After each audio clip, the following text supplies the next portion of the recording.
Yo, what's going on everybody? Xanthos Vice here, and we are finally back with some more Punishing Gray Raven. I hope you guys have a great start to your day so far. Yeah, I'm finally back with some more Punishing Gray Raven. Like I said, I will deliver on it. Anyway, where we last left off, we had finally completed the Devil May Cry 5 collab story, and it was pretty good, honestly. Like again, we had the references from the old games, the action was great, and even like the cross-referencing of just stuff like of what's going on in PGR and how it would connect to this whole situation. It was pretty solid, so I would definitely say it was a really good collab.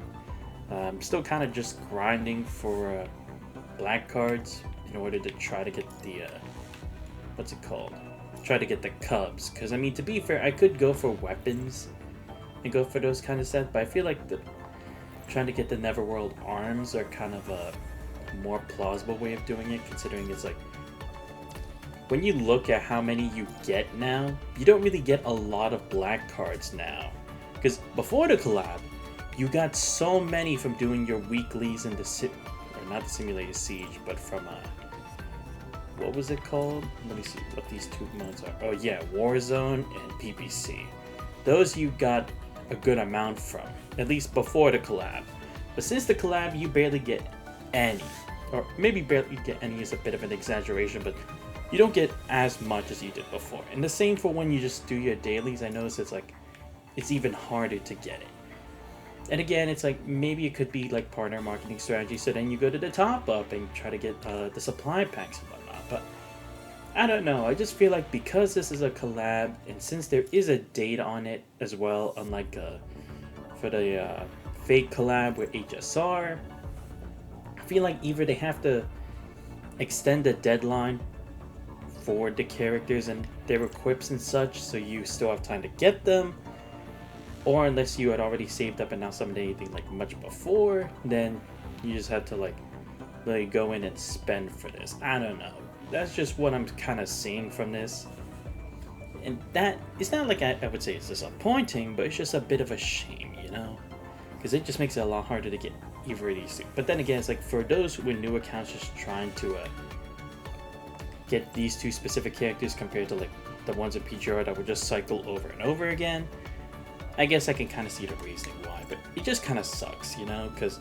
again, we have Bianca coming out later on after the 18th on the next update, so it's like if you want to get her, it's like either you have to start over from scratch there and hopefully be able to roll her, but then again, it's like you just have out of 60, so not too bad as opposed to like Honkai Star Rail where it's like 50-50, but like here usually I get them within the 60, so I guess that is kind of the difference, but still, you know what I mean. Anyway, we're gonna go ahead and dive into another floating record today, because like I said, since I already caught up with the other stuff, we can just move forward with this. So as you can tell from the title of the stream today, I am going to move on with the Hanyu one. I know there's a Bombinetta one, but I don't know, I just feel like Hanyu would at least be more relevant considering she does have a second one here in Floating Record 7. And we also don't really know much about her, and she did appear in that Chushukra chapter in the main story, so I just feel like it'd be better to understand like what side she's really on, and like how she ended up kind of being like a neutral force here. At least before we move on to later chapters anyway, so hence why I'm trying to do as much as I can here. So, and I will try to do the initial floating record and the Bombinetta one, but I'll probably save those for last because, again, it's like I don't feel like there's any immediate need for those ones as opposed to these other ones, but yeah.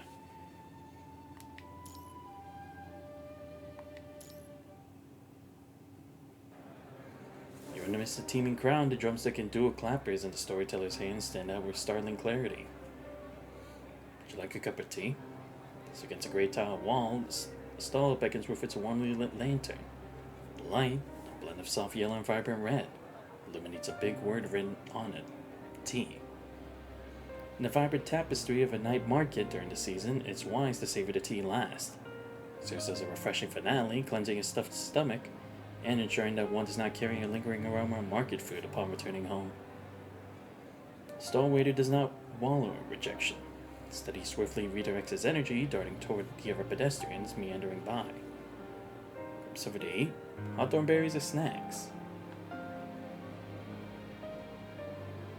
She shakes her head. Take your time. I'm still young. Think about it when taking a look around. Only at the entrance of the market. There's much more waiting for you inside. You seem to know this place really well. Yeah, I know everything about this market. What each stall sells, where to find the tastiest food, and even the names of the stall owners. Let's go further inside. I'm still young. Fresh flowers here. The street always is bustling after the shows every night. The dance strip is located in the very south end of the street. After the performances conclude, everyone here, whether as a dancer or an audience member, becomes a diner once they set foot in this alley. One of us seasoned nostalgic patrons know the true charm of heading straight to the tea stall after the performance. Savor the tea, indulge in a few snacks, listen to tales, and then head home. Hearts and stomachs equally satiated. And next morning, the street finally succumbs to tranquility. And as this afternoon rolls in, vibrant energy returns with people gathering once more. 6 o'clock approaches, the crowd starts to disperse, some heading toward the night market while others return home. It's a bit tiring, but also very fun. That's the spirit. Mr. Gongsun, the sword dance instructor, is known for her strictness. The sword dance is second to none in the city. Got it. Do my best to learn from her. Isn't this what a rare side of the night market? Nice to see you. I came with my little sister to kill some time. I've been hearing good news about your troupe. Looks like your sister's lining up the stage just like you. Guess there's something to be said for city life over ship life, eh? Just so you know, that offer I made before still stands. I'll pay you twice as much if you ever feel like switching jobs. It's really not needed. I'm quite happy with how things are at the moment.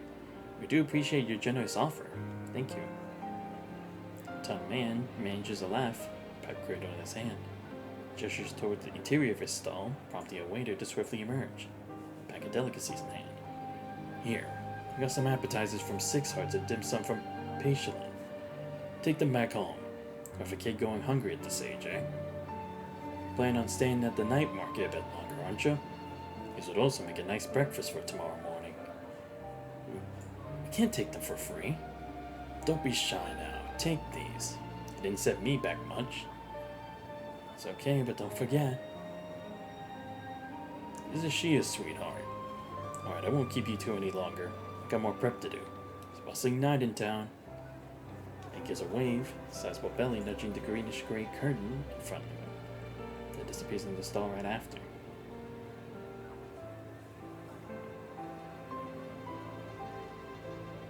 Save these for tomorrow morning. Why? The food won't taste as good if we eat too late. Because we're staying for the night market tonight. Then we can enjoy all the food together tomorrow morning. Sugar painting. The hustle and bustle of this narrow alley extends all the way to the end, as well as the spectacular nocturnal view of Kowloon. Night is still young. Hello there. Would you like some sugar paintings? Our maple and malt syrup so it's freshly made. Animals, plants, and some story characters. Take a look and see which one you like. So many options, but you can't decide. Pick whichever one you like. Take this. This one's just been painted. It's just 2 grubs. Let me pack it up for you. 2 grubs? But where'd you go? Sugar painting she took away is indeed nowhere to be seen at the stall anymore. Far from here, she's walking between a man and a woman, her back turned this way.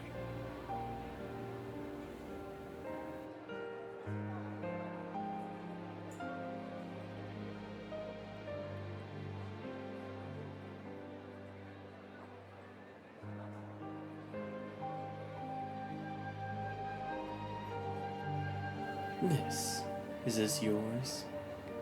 Someone different voice echoes from behind. The voice belongs to a handsome young man with another person standing beside him, seeming extraordinarily close. The thing on my neck, it's gone. Is this yours? A fan. However, the hand fan reveals nothing but pure blankness. I believe this is what you dropped earlier. Keep it well this time. Mechanoid. How long is it restraining your freedom? Even providing shelter for you. Your way of showing gratitude is by scattering your things all around. The man shakes his head, pointing toward the distance for the person standing next to him.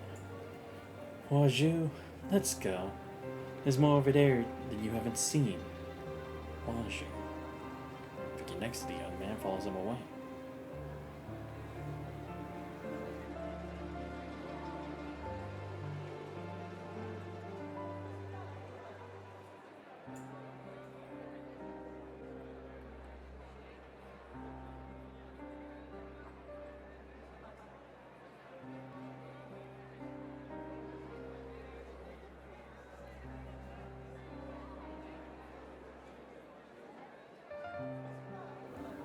Child accompanied by her parents.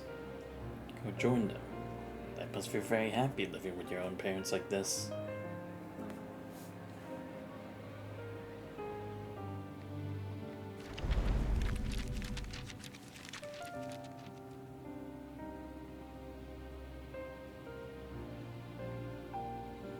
Would you like a cup of tea?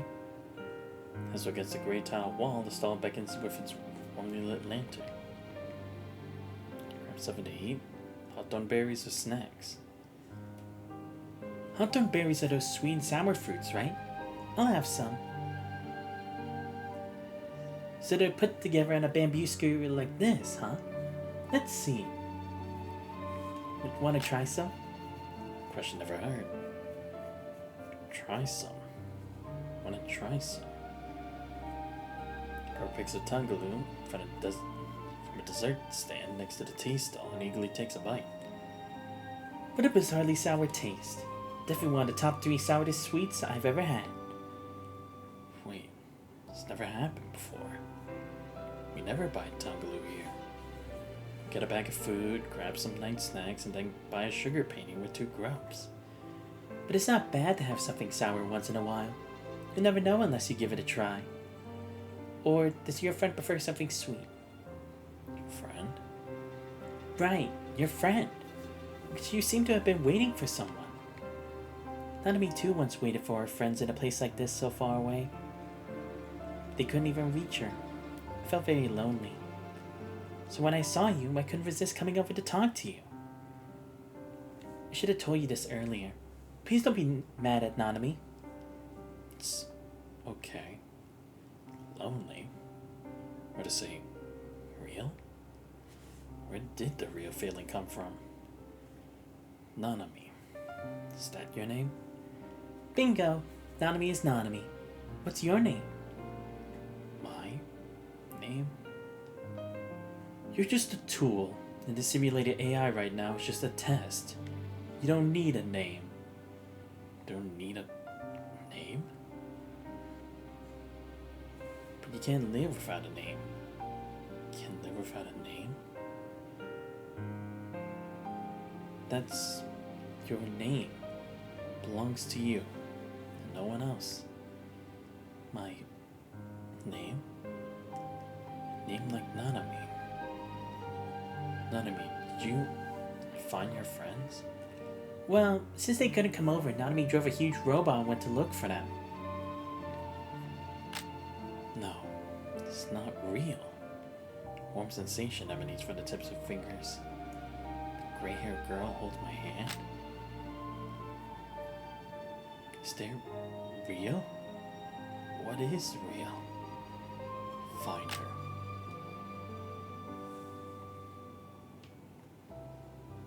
Beyond a program, beyond a command. I am heartless. My heart? She waits on the other side amidst the crowd. People next to that figure are long gone, leaving the figure alone. Sorry. Yo-yo.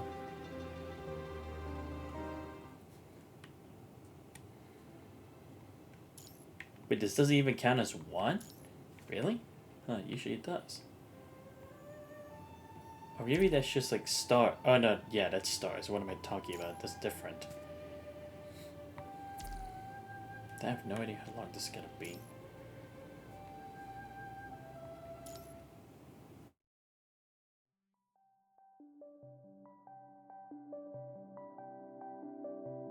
Every member of the Church of Machina has their own dedicated room. For example, Heikma's room is relatively simple, yet filled with all kinds of manga books. On the other hand, Cervantes' room is cluttered with a plethora of art tools, which are covered in dust due to the long absence of their owner. However, among all the members, Xavier has the biggest room. Under the vast 10-meter high ceiling, countless shelves stand in line, accompanied by an array of machines and laboratory equipment designed for every facet of production, processing, and maintenance. Of course, technically this space should be considered a shared lab of the church. However, from the very beginning, Xavier has been the only one willing to spend every day here. Xavier's Magic Workshop. That was Donaby's comment on this room, and in response, Xavier even ordered a sign to hang on the door. Good morning. Cervantes, your painting board, the one you wanted a scanner added to, is all set. It's over there. Grab it yourself. Thanks. Are you reading? Jack 3-6 instruction set. By the end of Zhuhai Gate, all the compilation structures are seen as... Are you following this? Feels like I'm reading an alien language. Sorry, I don't know much about it either. For all the places you've been to, shame on you. Traveling there doesn't mean I have to understand its language and technologies. Fine, figure it out myself. A general introduction to the art of catalog programming. Why are you reading this? It could be useful one day. Moreover, you mean her? Yeah, she's been here since the church was established. To some degree, she's indeed a witness of the tumultuous ebb and flow the church has experienced. Mechanoid storage pod is positioned in the loftiest point in Xavier's workshop. She wasn't always set in such an elevated, inaccessible location. However, after countless unsuccessful attempts, the church was left with no choice but to let her continue her slumber. I've been picking up some subtle self-check signals since Mage met her, thinking that she may wake up herself one day. Do you know that the look on your face is like... Like what? Like a doctor, filled with a mix of frustration, curiosity, and excitement, who faces an unconscious patient afflicted with a rare disease.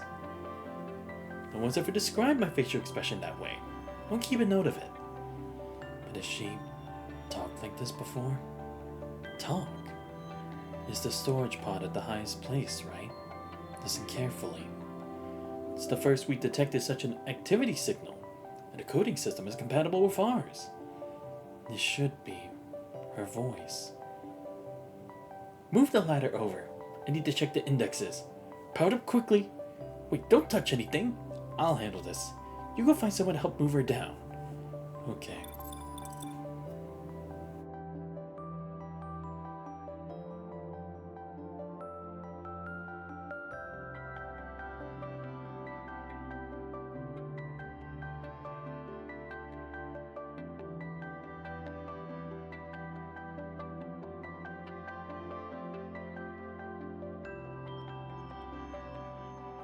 Hi. Bonjour. Ni hao? Can you hear me?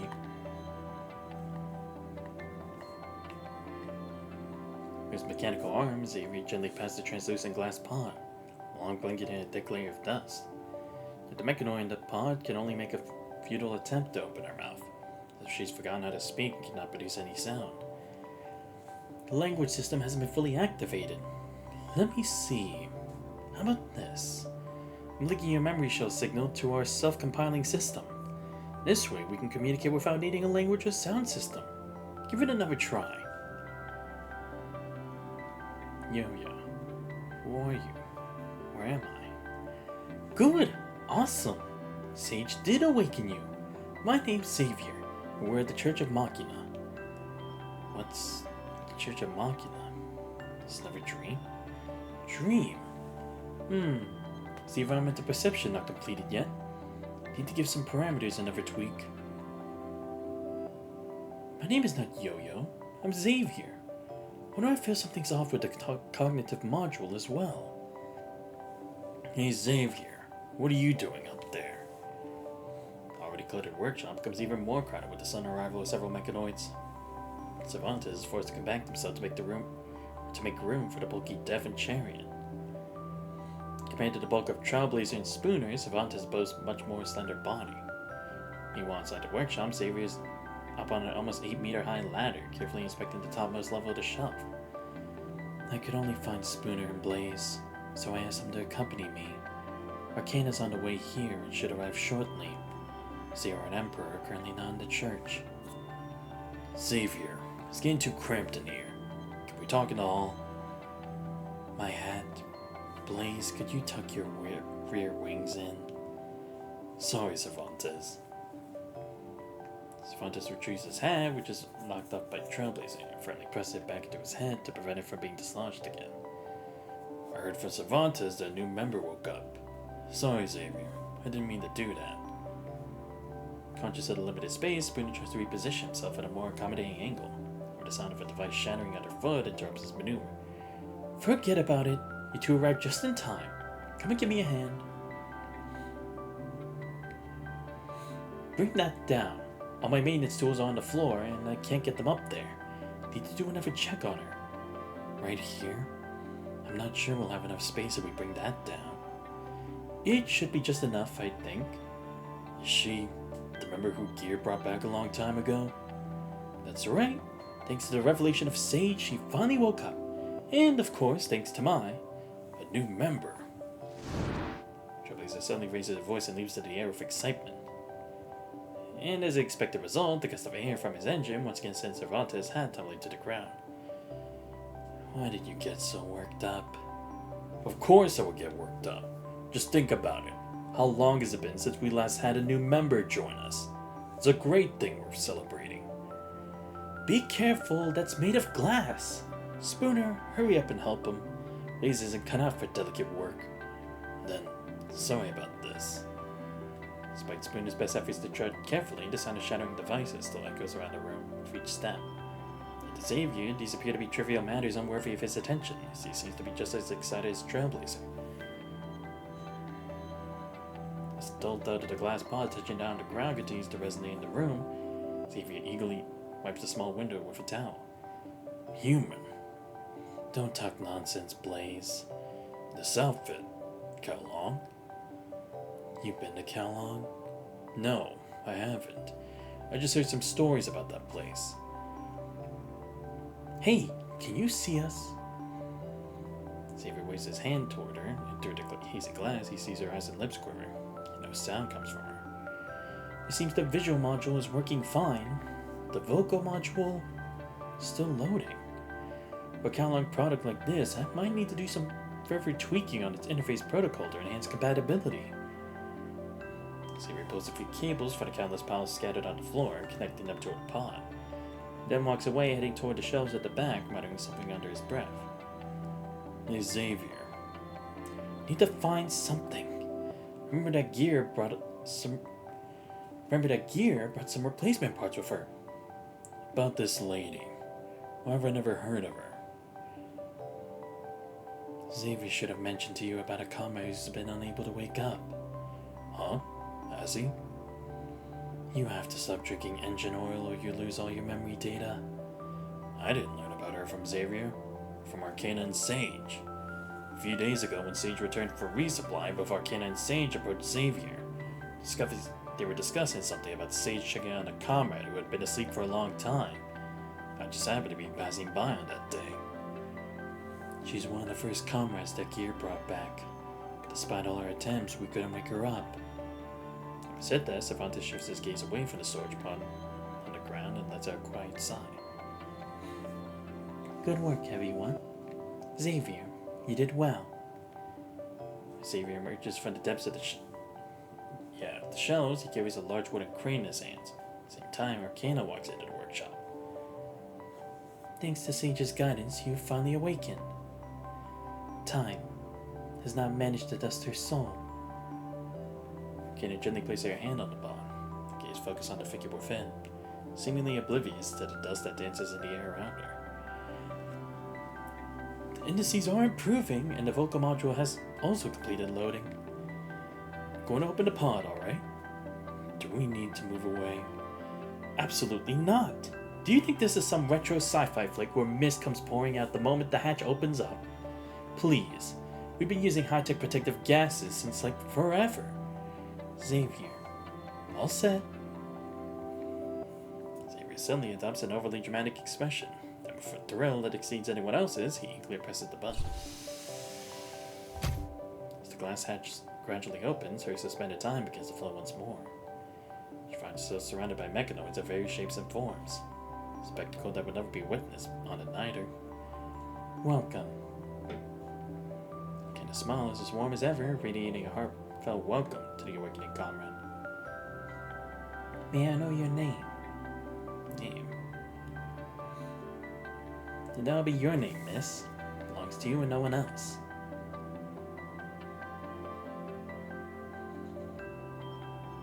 Han Ying. My name is Han Ying. Abundantly, the millet flourishes, sprouting grains anew. I tread softly, distancing, my heart begins to sigh. Those who perceive me yield a sorrowful decree. The ones oblivious query what it is I seek. O heavens so vast and high peak, who shall be responsible for this? But lady? Lady Chu. I'm here. Street lamp projects a silhouette onto the bench. The owner of the shadow casts a longing gaze upon the river ahead. Flowing water in turn ushers the depths of the night downstream, or beyond the city's confines. What's the time? It's just after 12 o'clock. Okay, tell me about it. The medic outside has reported that the condition of the Fuji member, one you instructed him to attend to earlier, is unfortunately not very promising.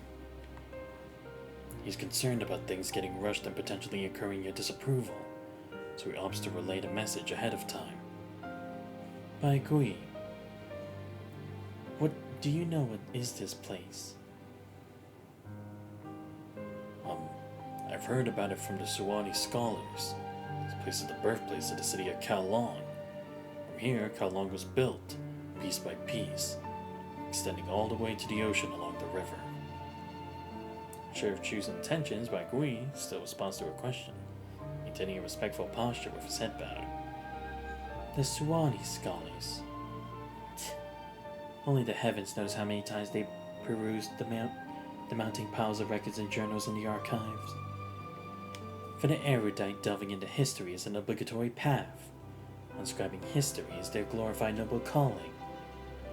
They only know how to grasp tightly at history, refuse to lift their gaze even once, like fish living in the stagnant waters of historical records. Yet this ancient river has already carved its path through this land before Kowloon was even named Kowloon. Nothing can alter it. Not Kowloon, not even the punishing virus. So I nodded up angry notices several aged antique books on the shelf where Chu was sitting. Have you handled everything up there? You mean? I want to go there and take a look. Is that one still alive? Yes, that's for sure, but... I see. I'll go get things ready. Suppressing the doubt in his heart, Bai Gui complies with Chu's request. His figure soon vanishes into the Kowloon night, accompanied by a light blue wave of air. Let's just be like, hey Yuki, what's going on? Saw you had a stream earlier today. Sorry I couldn't catch it. I fell right back to sleep after I just checked my phone on the time. But yeah, I hope your stream went well. In light orange shade, judge or commend. I must pursue my mission till the end. The lingering voice of the green figure dissipates with the river breeze. The page of a book, seemingly immune to the wind, turn over to reveal a new chapter.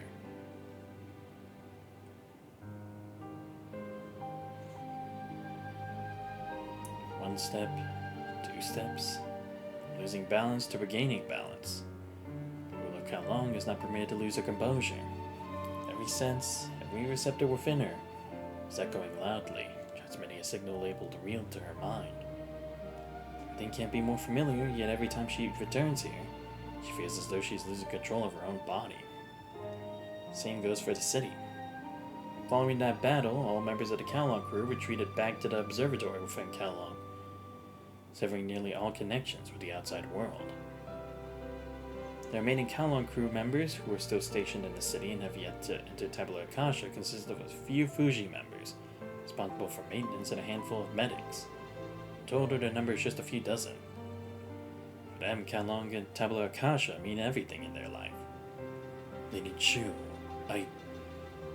Jiu has been awaiting Chu at the encampment, makes a move to greet her upon her arrival. Quickly help. Yeah, I'm doing okay. It was okay. Seems too scary for me, so I deleted it after the stream. Easily scary. I mean, that's to be fair. Because, I mean, I can't really handle, like...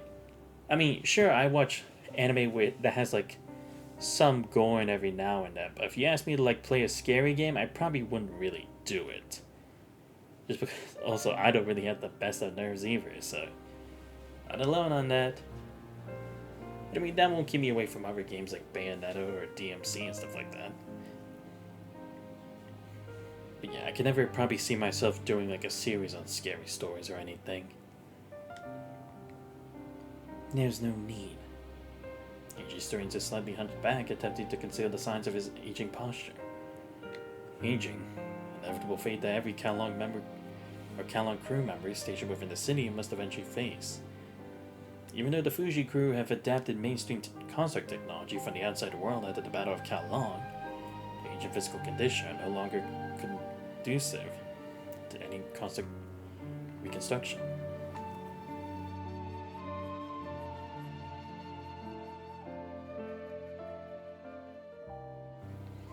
When the appropriate time comes, you should prioritize backing up your data as soon as possible. Yuki, Bayonetta is more action than horror, in my opinion. No, that's what I was kind of saying. It's like, Bayonetta is like, you could kind of maybe see it that way, but it's not really so much as that. So that's why I'm like, for me, where it's like, you could maybe see it like that as first glance, but it really isn't, and it is more action, like Bayonetta and DMC. It's like, I could probably play those. But it's like, if we're doing like strictly horror games, like, let's say for like Left 4 Dead or stuff like that, I probably wouldn't. And again, that's just me personally. I know there are other games that are like more just like for the scary genre, but I don't remember what it's called. Oh yeah, like the Poppy Playtime one. I probably wouldn't do that either. Like, I'm just better off watching other people play it. I could never actually do that. I updated my data backup last month. Hasn't been uploaded to Tabula Akasha yet. Been considering backing up everyone's data here, uploading them all together. Time's running out. Be quick. By the way, after Baigui delivered a message, King Zhu requested a private meeting with you. That's fine. Oh, okay, so yeah, this is literally after the Battle of Kowloon. Right, because it's not like Lady Chu had completely, like, vanished from the face of the earth. It's just that she decided to be more discreet with her actions. Okay, thank you for understanding, Twitch buddy. Fatal Frame is too scary, not used to the control. Ah, okay, so that's what you were playing. I don't think I've heard of Fatal Frame. At least, I don't think I have. So that's what you were trying out today. I mean, to be fair, I gotta respect it, Yuki. You keep trying out like, so many different games that it's like, I don't know where you're gonna go with next time.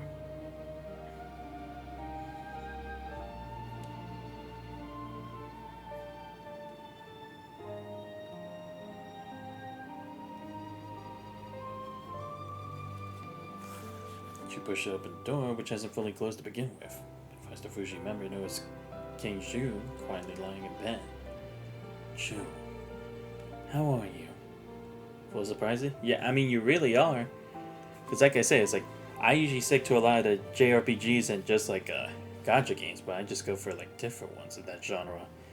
I think only once in a while I've ever actually like ventured a bit beyond what I normally do, like when I did Under Night and Atelier Yumiya, but aside from that, it's like mostly still the same. But you be going for everything. It's like, I have to respect it because again, it's like you're choosing to go out of your comfort zone to try to find like another like diamond in the rough. which is like I kind of have to try to be more adventurous myself. Hence why it's like later on I'm hoping to do stuff like Ace Attorney, Devil May Cry, and that stuff, just to step out of my comfort zone.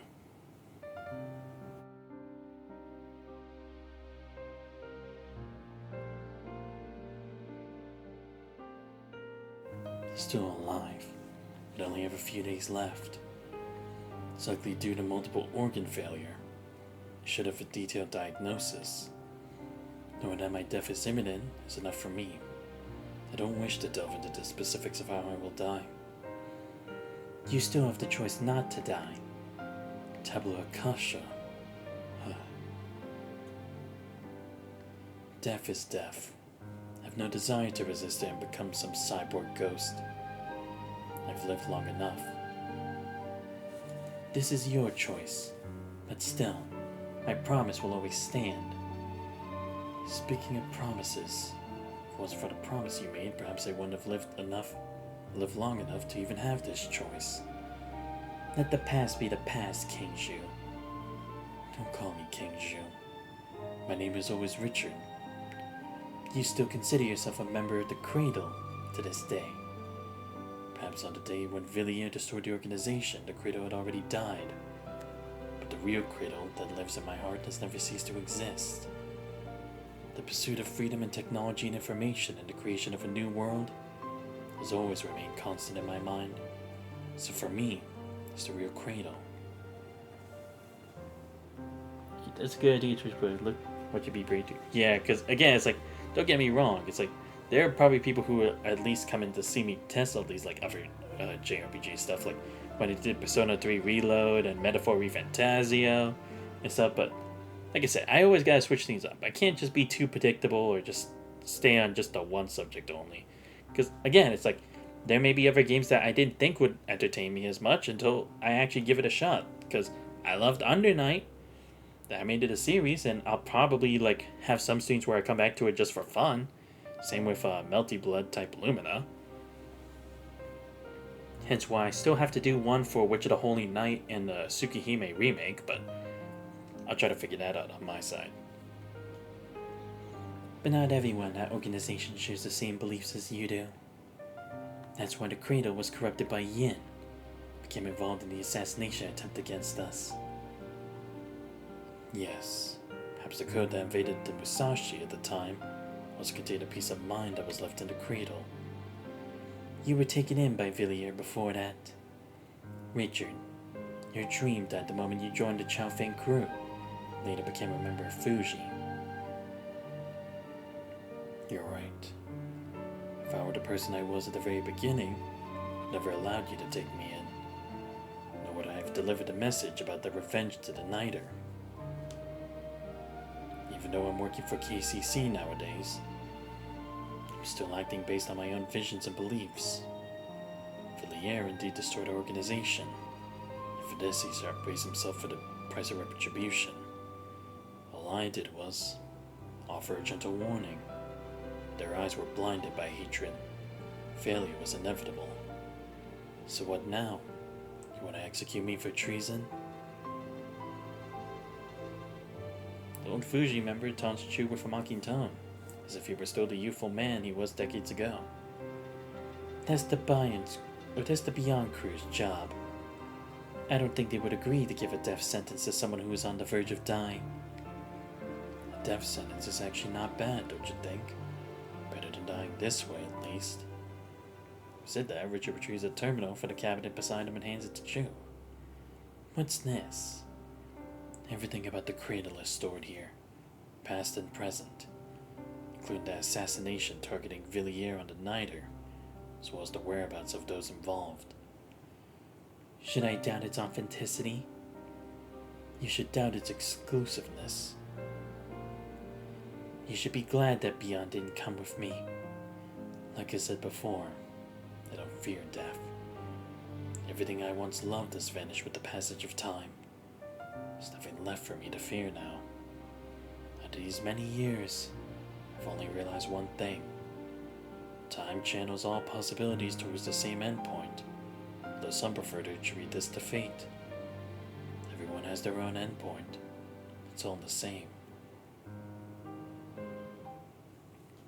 Right, because that was also kind of the thing with Lady Chu. It's like she did care about her people at the end of it. Sure, like to everyone else, she was the enemy, but she did always treat her own people as like she has to protect them. They are her countrymen, and she wouldn't like give up like something that would take away from them, like their freedom or their choices, just because someone else has the upper hand.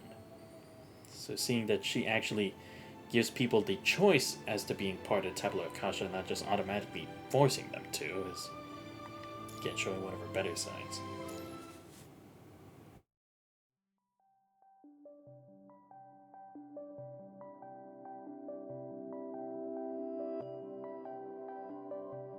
Tell me, what flavor of engine oil would you typically prefer in Kowloon?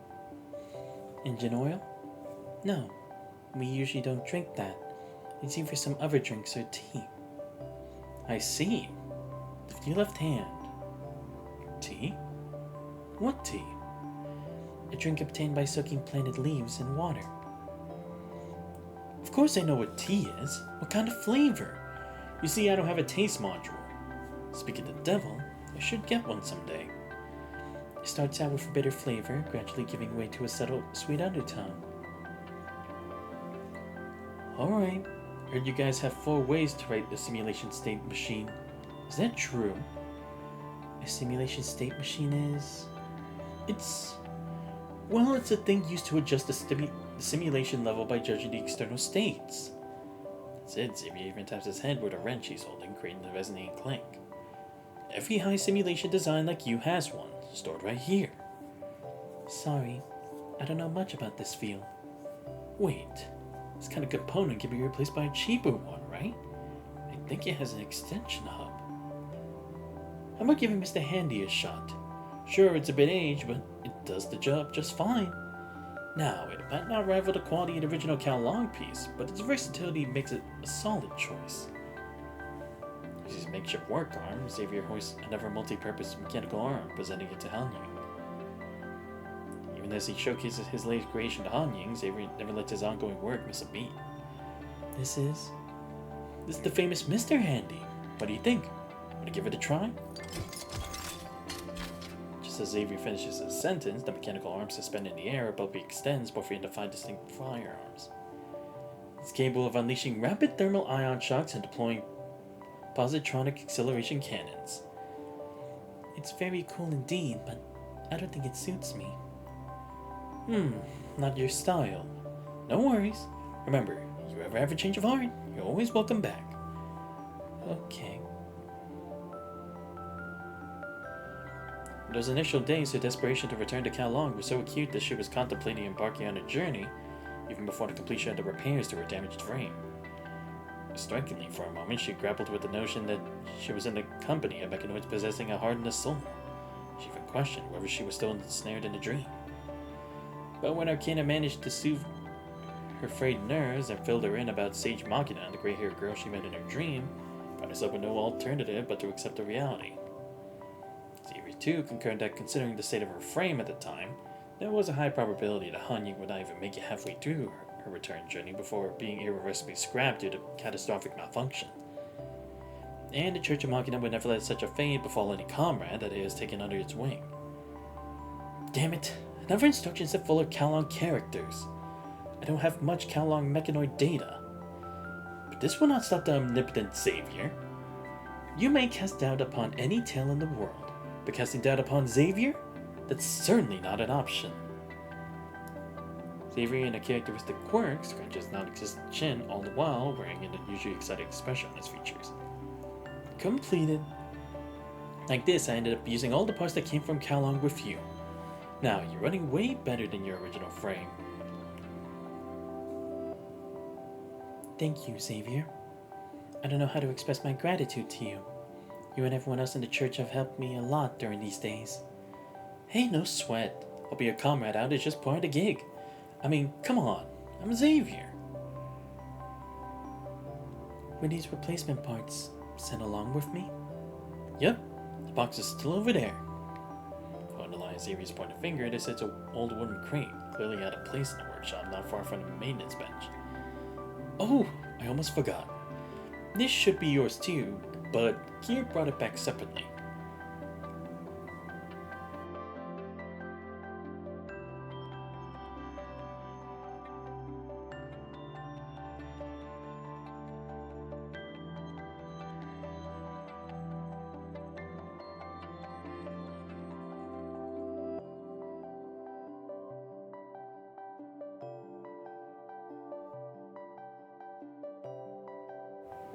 Even though the colors on the emblem and the tassel pendant have faded, the relentless bite of time only serves a reminder of the memories and pain from that period. Yo-Yo. You were saying that name a lot even before you completely awakened. It's a person who's very important to me. A person?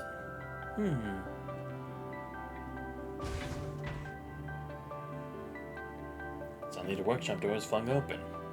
A group of children burst in, shuddering to quietude.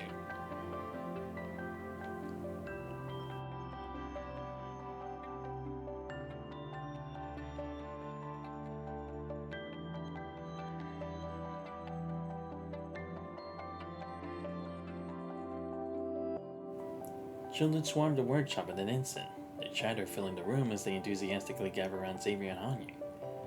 Church of Machina never truly adopts human children. These children are in fact Hierophant's psychological experiments, designed to emulate the psychological state of human children. With Hierophant absent, these children have been left under Xavier's care, and Han Ying, who is spending most of her time at the workshop for maintenance recently, has actually become their playmate. Calm down, I'm here. Who wants a new toy? Small graces Xavier's monitor as the small mechanoids surround him.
My bad, just drink some water. To simulate the development of human minds, these mechanoids are set to follow the most primitive impulses within the logic of their programming. In other words, their requests and perceptions are very basic and unambiguous. What's good is good, and what's bad is bad.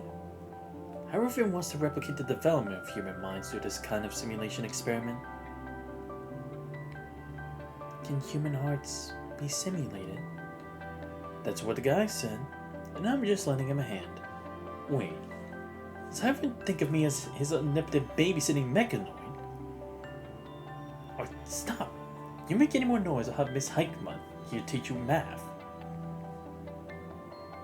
Xavier's threat appears to be extraordinarily effective. Children who were previously clambering over him in the scramble for his head suddenly seem to realize their misbehavior. If it weren't for Hierophant, I would have never allowed you into my cherished workshop. Freya, get the fan back to Hanyu, will you? It's time for the class. The mechanoid named Freya, showing the same level of care as Han Ying, meticulously folds the fan and hands it back. Be a good student, alright?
When the heavy door of the workshop swings shut once more, the world outside falls back into a tranquil silence, creating a stark contrast to the lively scene within.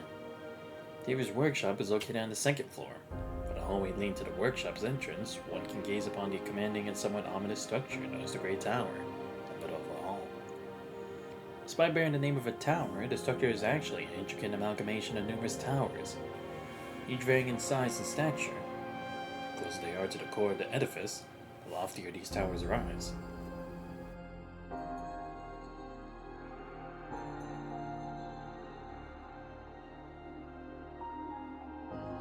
A silent torrent of data courses through the intricate circuitry of the Great Tower, and the only testament to this hidden river of information is the mesmerizing display of the lights that dance across. Positioned behind the Great Tower, grand light windows and mechanized curtain walls emanate a dim white luminescence. This muted glow bathes the Great Tower, creating slender, quivering shadows that ripple across the church hall. Everything flows into the Great Tower and eventually makes its way out. The somber yet soft voice compels Hanyin to avert her gaze from the Great Tower. Doing so, she becomes aware of the mechanoid beside her. Cervantes. Mechanoid Cervantes doffs his hat and offers Hanyin a slight nod in greeting.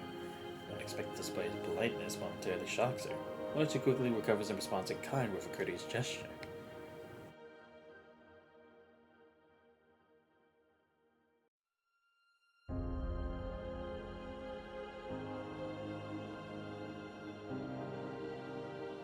About that, what do you think? Cervantes, embodying the essence of a gentleman from a bygone era, gestures toward the Great Tower, his hat before placing it back atop his head with grace. You mean that? Great Tower. That's its name. Functionally, it operates as the computing hub for the Church of Machina. Symbolically, it stands as the representation of the church itself. When I look at it, I feel a sense of dignity washing over me, as if all surrounding noise is hushed into silence. Solemn. Yes. Solemnity is one of the key elements I incorporate into its design. A place such as this requires trust, calm, and unity, eschewing conflict and dissent. These principles form the bedrock of the church. Additionally, the symbolism of what a tower can represent is quite expansive. Were you an architect, Cervantes? That's not entirely correct. My teacher was an artist. It was from him that I acquired this knowledge. I drew inspiration from numerous human-made structures, though regrettably, the majority have succumbed to the ravages of the punishing virus and the scourges of war. However, the marvels of Kowloon have endured existing to various degrees. You been to Kowloon? Yes. I toured Kowloon with my teacher during the Golden Age. Following the outbreak of the punishing virus, I also ventured to the Niter.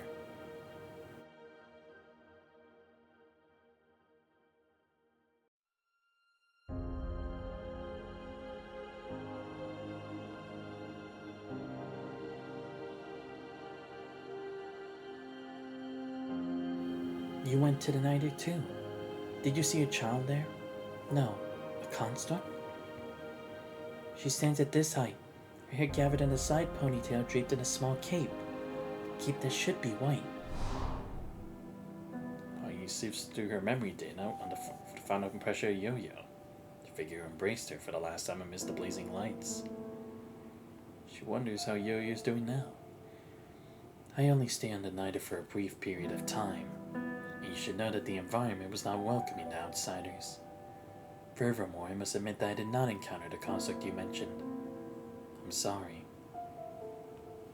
An apologetic, bitter smile emerges from Cervantes' face as if he can discern the disappointment reflected on Ying's eyes. You came from the Niter, right? The Niter. Cervantes gives a gentle push with both hands, and the holographic projection of the sailing ship floating in his hands suddenly becomes much larger. Once tranquil hallways of the church have been transformed into a vibrant marketplace, lined with the crackle of fireworks, rows of stalls, bustling shops, gleaming glazed tiles, and elegant arches, such unique to the Niter. Steam rises from the food on the snack stall, lanterns swaying under the eaves dance with the sea breezes, while the flickering of oil lamps in the antique stores adds a layer of nostalgia, casting a richer ambiance. She reaches out, hand moving to adjust the wick in hopes of brightening the lamp's glow. The wick suddenly flickers, not willing to change. You seem to be missing this ship and that construct a lot. You prefer the company of human beings to that of your comrades at the church, right? I don't dislike staying with my own people, but before this, I've always been living with humans. I believe I grasp to a certain extent your sentiments. Unlike our fellow mechanoids, you and I have dwelt more extensively amidst the company of humans. You're the only one who addresses me in a human way during the time after I woke up. And the way you talk and behave is more like that of a human. It's likely attributable to the education, to a greater or less degree, that we have absorbed within human society. A hesitation briefly crosses Savanta's face, expression seldom observed upon his usually composed countenance. It may be offensive to bring this up, but word from Gear reached my ears that you opted for deactivation. Or to phrase it more precisely, you chose self-destruction. Yes. You may have probably heard from others about a comrade of ours known as Hierophant. He currently roams the globe, endeavoring to aid those mechanoids who exhibit tendencies towards self-destruction. You harbor any concerns, talk of him might prove beneficial. While he does not always stay in the church, he remains accessible for contact at your convenience here. Is this a pressing problem? After the awakening, a significant number of mechanoids had chosen self-destruction due to logic errors in their neural circuit. This stands as the foremost and urgent obstacle we mechanoids face on the path of awakening. The majority of mechanoids who opt for death, regrettably, are beyond rescue. They embrace termination from both a mental and physical standpoint. Why choose death? Why choose to end life? Because of not wanting to hurt loved ones. Because of not wanting to become a pawn manipulated by other people. Because of not wanting to break the promise one secretly made.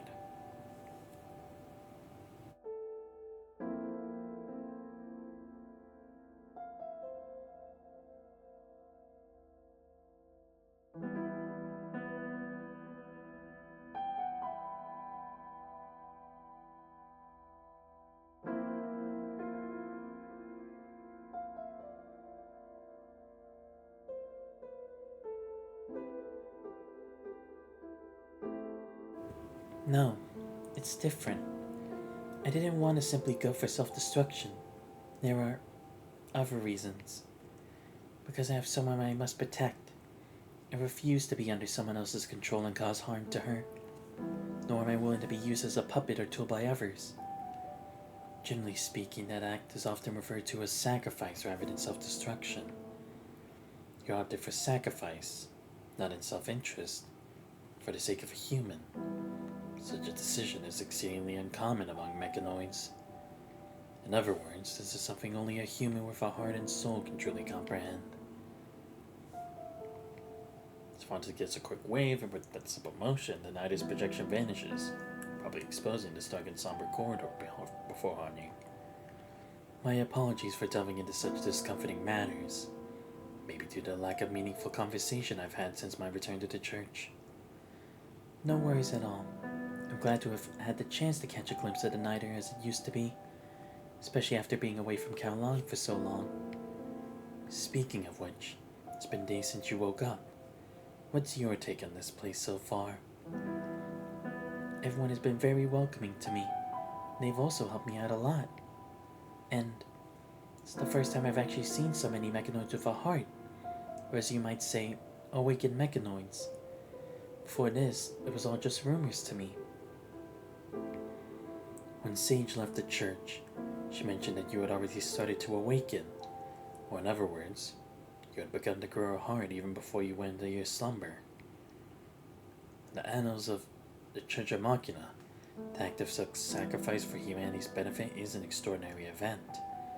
Without explicit orders, such a decision implies one profound conclusion. So this is heart, but I don't even know what a heart is. Can I still have one? I'm not sure either. Sage indeed said so. Together, Han Ying and Cervantes shared a moment of silence. Their gazes drawn to the great tower standing not far away. The stream of data quietly flows on, where both Han Ying and Cervantes lost in their own thoughts, each submerged in memories too deep for words. I want you to be a storyteller, my teacher said to me.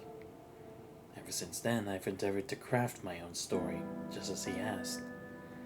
I even used Teacher's legacy as the stage for that story. But to this day, I still don't understand how my own story should unfold. I want you to be a storyteller. A story that starts with this sentence will not necessarily become a compelling story. We may both have developed a heart through the influence of humans, crafting our narratives with the guidance they provided, and are now in pursuit of our own distinct worth. But then one is also very important, Han Ying. The construct may hold a significant place in your heart, yet it's the subsequent chapters, then what, that carry even greater importance. You mean, after finding Yo-Yo, then what? Staying by her side on the night, or... No. We should go look for her parents in the city. These things are all related to Yo-Yo. After that, then what should I do? Laughter from children abruptly spills out from Xavier's workshop. Smurfs, hardly muted as it filters through the door, softened forever by the night's projection. Cervantes, her friend's children are all adorable. You'd be very happy to hear your comment. They all know what they want. Toys, pretty things, or learning dancing. It's just wonderful, truly.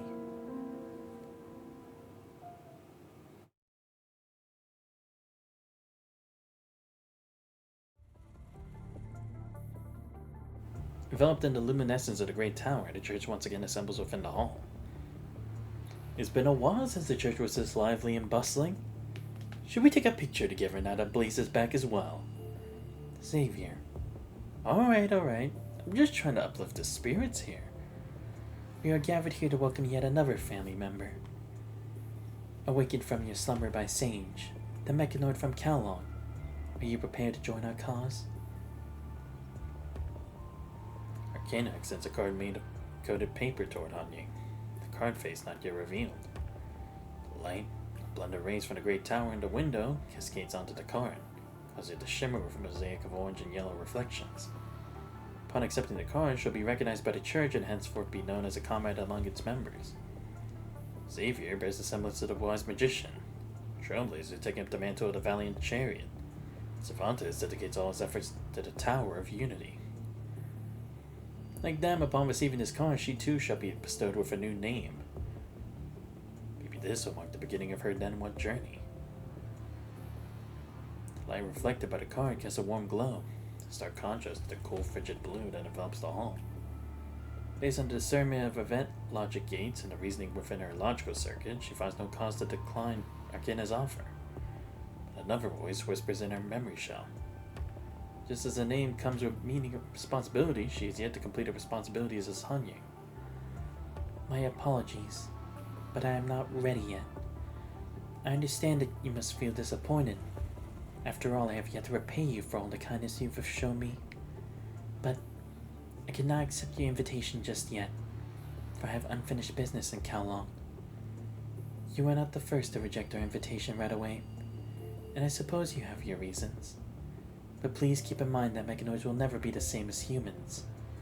As an organization, the Church has worked since its beginnings to unite the mechanoids, free us from suffering, and guide us all toward a future led by Sage. Even today, mechanoids from around the world continue to face threats from humans, the corrupted, and the punishing, which I'm sure you are well aware of. You are right. I've been in a slumber until now precisely due to mankind's mindless hatred. But not all humans see mechanoids as tools and regard them with hate. Were it not for the connections I had with the few humans, I would not be who I am today. I would not have lost the courage to live. I made my promise to her to travel the world until we find Sage Machina, and the heart that would make us more than just codes in a program. And you have found it. You have met Sage, too. But she is no longer with me. I can't be sure if the heart really does exist. Machine awakening, or a heart, or a soul. How exactly am I supposed to prove their existence? You cannot see Arcana's expression against her light. I see. Can't expect the card she handed over earlier. Clasps her hands in front of her like she always does. The church will never force anyone to stay or leave. It is your freedom to make that decision. If the guidance of Sage cannot satisfy your quest for answers, then you must seek them out for yourself. But no matter where you travel to, the church will always regard you as one of us. That is how it is, and how it's been.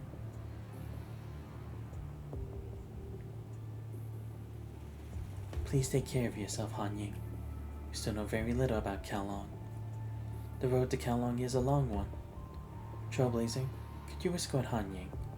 Me? For sure. Can Trailblazers still do long-distance deliveries? Of course, and we just need to attach a transport container to it when need be. The remodel container is very aerodynamic. It won't slow place down one bit. What do you think, Hanyu? That would be immensely helpful. He is one of us human-like mechanoids there is at the church. Except Arcana still makes her feel very much at home. The same way a mother would care about her child. If salvation is at the edge of the world, then lost souls will follow it to the end. But the Church of Machina, she sets out on her journey home.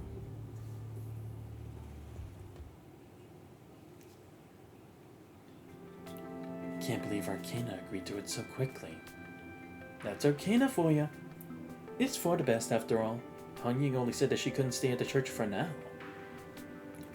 I feel something special about Arcana. And if I were to put that feeling in human terms, I guess I'd say I find her like a mother. That's because Arcana treats us like one. When Cervantes left the church without saying a word, he had Arcana worry about him for quite a while. That's because I was in a rush. I did send a message back from Constellia afterward. But Arcana is right. We have really little information on Kowloon. That's why we're sending Blaze for Hanyu. Just in case, right? Me on the mission, there'll be no just in case. Remember to bring us some souvenirs. Cervantes returned all defeated last time. He even lost all the hats I gave him. Like mechanical parts made by Kowloon craftsmen or technical documents, and things like that. Topping off with a few Kowloon-styled hats would be splendid. Sure, I guess. I did bring you quite a selection of the newest top hats now. Hats serve no purpose except to hinder your view during battles. They're nothing but meaningless human ornaments. And Xavier likes to collect hats, I presume. He has an unusual obsession with hats. I think we should stop bringing him hats as souvenirs because I can totally see him making everyone at the church wear a hat somewhere down the road. Hey, I heard that.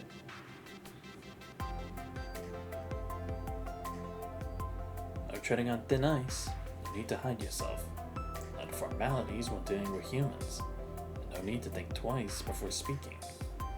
And building real connections with mechanoids that have real hearts and souls. Perhaps I'll eventually be able to find my very own heart. Must be nice to live on like this. Gathered here to welcome yet another family member. Family? Huh. That is where you go back to. Can I remember how she got here? Only how she left.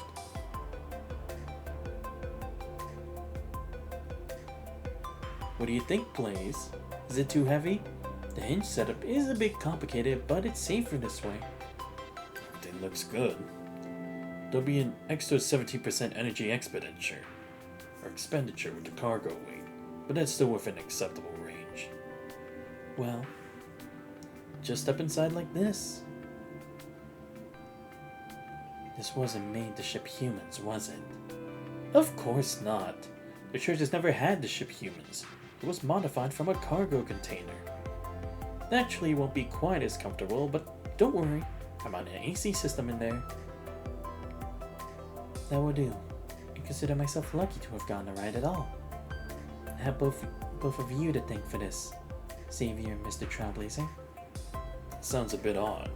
Just call me Blaze. Of course, Mr. Blaze. Spooner, Thank goodness I made it. what's the matter? There's something I have to do in Kowloon. Please allow me to go with you. Hey, Spooner, you're going to Kowloon? One of my friends left for Kowloon before I joined the church. I want to bring him back. Did you talk to Arcana? You still need your help with building the infrastructure, right? I've already brought her up to speed on the church's affairs right after I learned Han Ying was leaving. Arcana told me to let Zero take over my work for now, and now that Cervantes is back. That's true. Spooner handled most of the construction work at the church while Cervantes was away. I'll take over for Spooner. It's not going to end well if we let Zero handle it. We should be good to go then. But I guess we need to ask Han Ying and Blaze if they're fine with it. I'm perfectly fine with that. Mr. Blaze? I got sufficient fuel reserve, so I think it should be okay. Thanks. Thanks for your help, Blaze. Ready, everyone? Hang on tight. A lot of rumble rolls through the helipad before a stick of white smoke shoots through the azure sky beyond the church.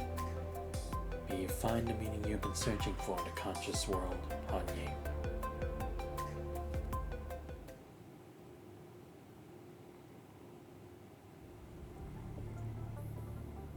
What about my request?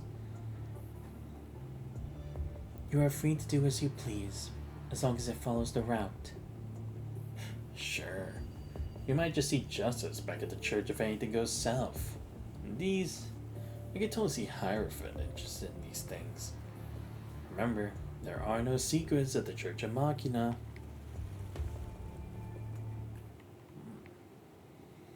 Okay. Oh yeah, I guess it would only be Han Ying or so. The ocean mist leaves streaks of moisture on Trailblazer's streamlined body. Falling off Trailblazer's rear wings, tiny droplets evaporate as they hit the heated air, turning them once again back into the endless mist. The only specks of light visible to the vast ocean are the bright amber light on the Trailblazer's chest and the flickering navigation lights on the transport container. We're arriving at our target coordinates. You see it? Our coastline before them is just barely visible beyond the fog. I can see the coastline. Traveling by sea did save us 34% of fuel. It was 41% faster, just like I thought. The church's headquarters is just way too far from here for us to go by land. I didn't detect any other entities in the airspace. There is a man-made structure in the 2 o'clock direction. That's where we'll make our landing. Prepare yourselves. We don't know who's going to join us down below.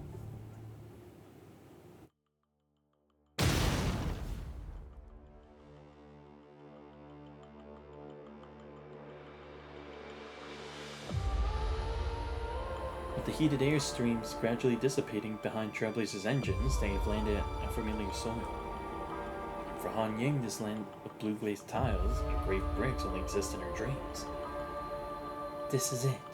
This is Kowloon. Are we inside the city? Why does it look so desolate? Based on past Metropolis planning, this is just an auxiliary town that they used for military purposes, and not the actual Kowloon. Much of Kowloon was destroyed after that battle, so this part of the city must have been abandoned long ago too. According to the information I got from Arcana, there was a large-scale war in Kowloon against the Punishing a very long time ago. Wait, Arcana gave you the information? It was a while ago, but yes. Mother believed that this information would come in handy sooner or later, so she sent it to me a few days before we left. According to the map Mother sent me, this area has been abandoned for a long time after that infamous battle, just like Han Ying said. Here is the data I promised to give you, since my radar shows no signs of danger in the vicinity. I should head back. Sage needs me on our expedition team. Thank you for making the trip, Mr. Blaze. I'm just helping one of my own.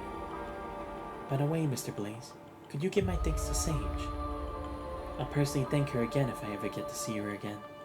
Certainly. Consider it done. Thank you. You're undoubtedly a woman of class, just as Cervantes described. Farewell. Your shadowy black, Trailblazer dissipates in a dense fog at the far end of the sky. Arcana knew from the start that I would insist on coming back, so she gave Trailblazer the navigation map beforehand. How thoughtful of her. Never for a second does Arcana forget about our well-being.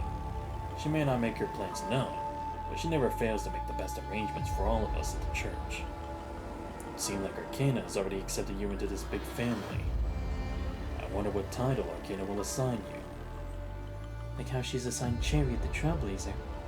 Yes, sometimes we refer to each other at the church by our titles, because every title could be eventually replaced. Replaced? See, Blaze was not the first Chariot, and I'm not the first Death. Oh right, the other Chariot. That was that other one I fought before, right? Damn, I don't remember What it looked like, but which means the Chariot and Death before the two of you are dead, which happens on a regular basis. tinkering with the radar sensor, Splinter explains matter-of-factly. See, machines are not completely immune to death. If my memory serves me right, your title is Death, right? Right. Death is such a dark yet frightening term, but you don't give off that aura at all. Is that so? If you ask me, I think you are quite the opposite. You're gentle and amiable. Unlike you and the other humanoid mechanoids, or machines, never be associated with the word human. Temperance, Empress. I've heard about an Empress, except she isn't at the church. I know nothing else about her, though. I'm sure Arcana. Some warning alarm could spin her off mid-sentence and send them into high alert. We got company. Are they from Kowloon? I can't tell for now. Coming in from 3 o'clock direction. There's a lot of them. Is there a fight going on? Not sure. The signals are strange. There are signs of humans in their vicinity. Let's go. Where to? Whatever they are, I'm sure they know something about the current state of Kowloon. Let's get ourselves properly warmed up before we get the show on the road.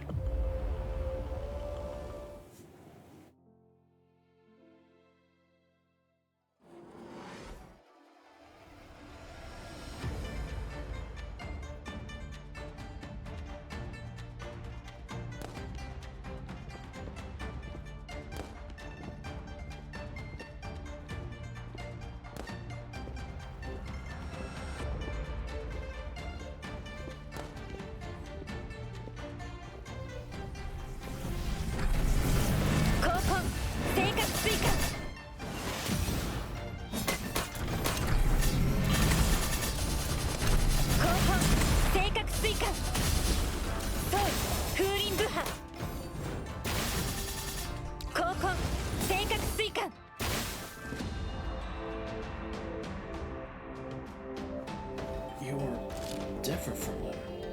Can you tell me what happened here? I don't know. The performer mechanoids were functioning normally, but the moment I turned around, they turned mad and began to attack us. My friends are in danger. I need to go.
Tonguing into the air, the aggressive mechanoid is then spiraling into the debris behind it in a cloud of smoke.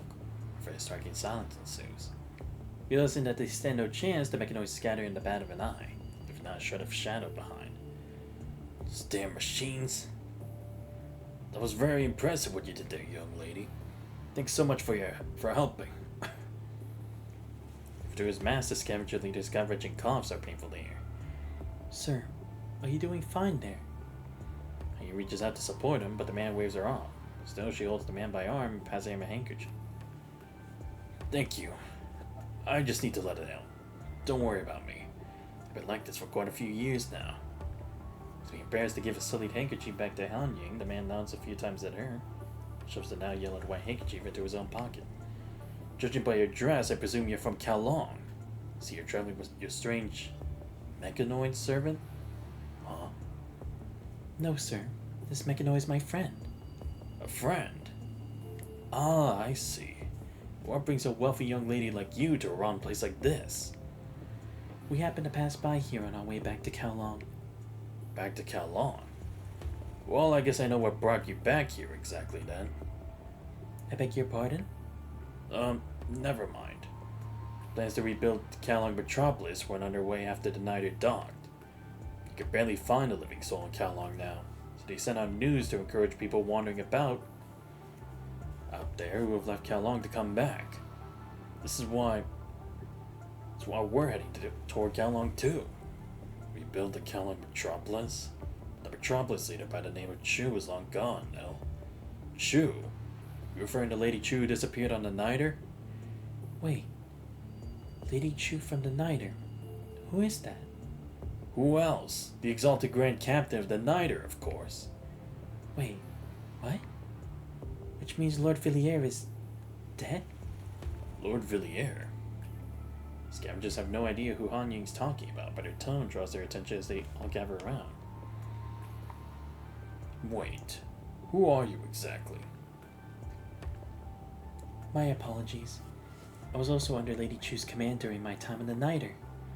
That's why I never managed to correct myself. Sorry. Attempt to decide whether Han Ying can be trusted, the leader vigilantly examines Han Ying before noticing something on her body. That mark on your neck. It's a collar, isn't it?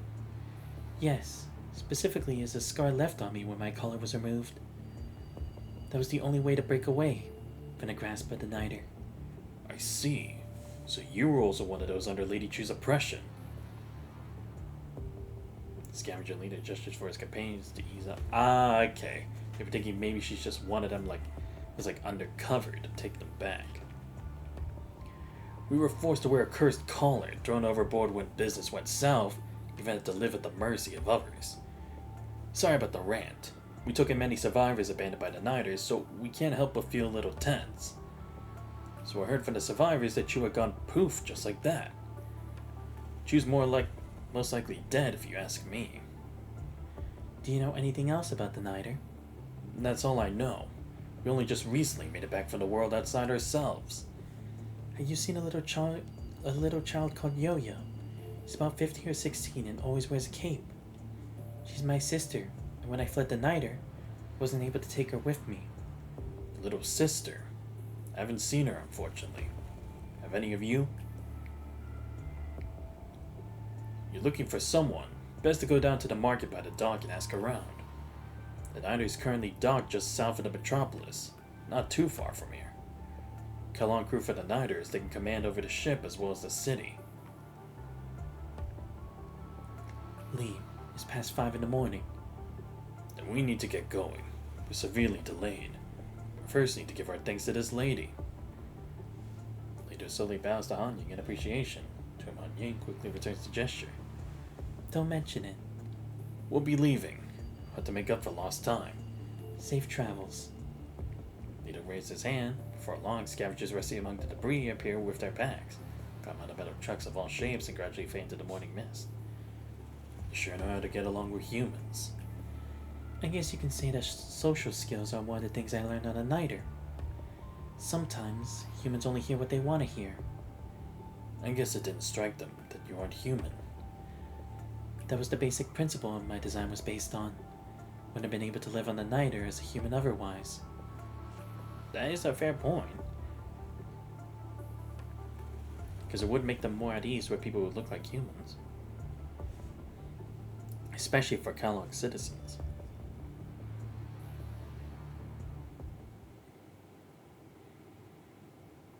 The creator who gave her a human face facade, the basic principle she speaks of has been long gone. Even in the last moment in the past, Villiers was no longer her goal or principle.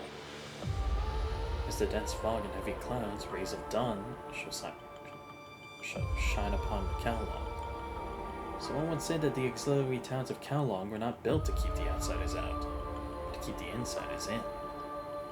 That which lies ahead might not be what's stopping one from leaving and coming back home, but what lies behind. Let's go.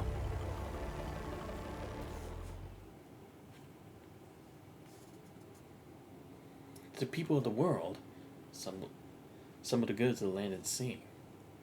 When the Niter was still traversing the seas, it usually opened for business at night. Today, the market between Kowloon and the Niter is instead the most lively during the day and rather desolate at night.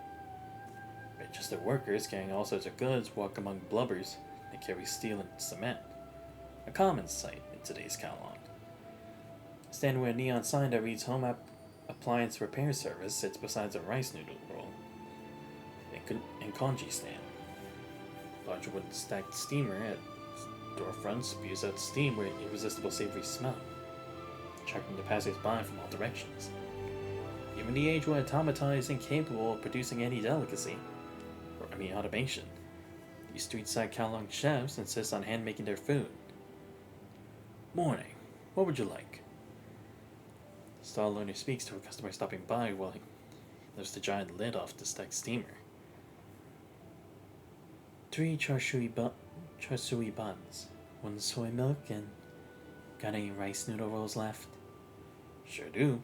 You over there. A dish of rice noodle rolls. The owner seems oddly uninterested in the identity of his customer. Takes a wooden fork and skillfully picks up 3 white buns and drops them off onto a plate before passing it to the woman. Soy milk is over there. Help yourself. There'll be 9 grubs. Hey, where are the rice noodle rolls? A boy, also in an apron, emerges from the back of the humble little stall. Operates the drawers at the back with equal dexterity. The customer digs into her pocket and counts out 9 grubs before slipping them into the time-worn coin box. Owner pays no attention to the payment, focusing instead on making the next batch of buns perfect. A plate of buns in her hand, the customer takes a sip of the soy milk before lowering her head to pass through the doorway curtains and into the stall supported by simple planks. On the wall hangs a paper banner with the words Unimaginably Delicious Breakfast. The words are proudly written. Seeing the large Jew stamped at the end, one can't help but wonder about the authenticity of the work. Who cares? It's of no relevance when there's a bowl of delicious delicacy in front of you.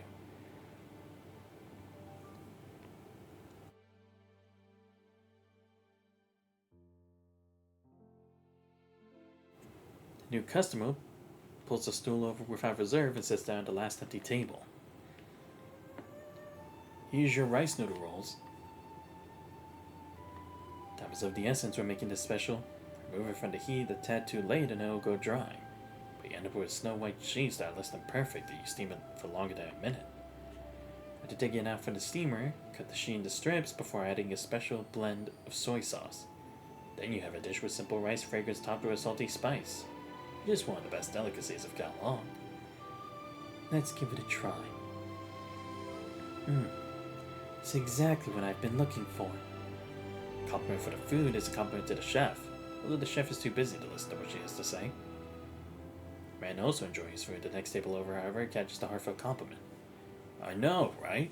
Breakfast here really is one of the best. Agreed. It's been too long since I last had a wonderful breakfast like this. Looks like you're not from around here. You order quite a lot. Buns of rice noodle rolls and all. Oh, well, I just got back after a long night's journey. I don't believe I had the pleasure. Oh, I'm just a worker for the city. Names do hang. Here on business. I've been away for many years. So much has changed since then. For sure. In the past, we didn't even dare think about getting off the ship, let alone going home. Work might have been a little rougher, but life is much better now that I'm back with the brothers. Did you used to live on the Niter? Yep. Grew up on the ship and been working on many construction projects with the crew since I was a child. We've been busy rebuilding the city ever since the Niter docked. Oh, Are we allowed into the city now? Yep. Oh, you're worried about the punishing, right? Right. Before the night of dark, Calong crew managed to acquire a few CPF cores and had them installed. The Pulau crew is going to number. You see them on your way here? You mean the Pulau crew just outside the market? Pulau crew is probably the largest group under Calong crew now. Still not that big, but all of us depend on them for our safety. I didn't see that many of them though. Only saw a handful on my way here. You never know what might happen, eh? Anyway, a secure life like this is more than good enough for me. The worker pulls out a piece of tissue from his pocket and wipes his mouth and puts it on the helmet lying beside his arm. Gotta head back to work now. Enjoy the rest of your meal.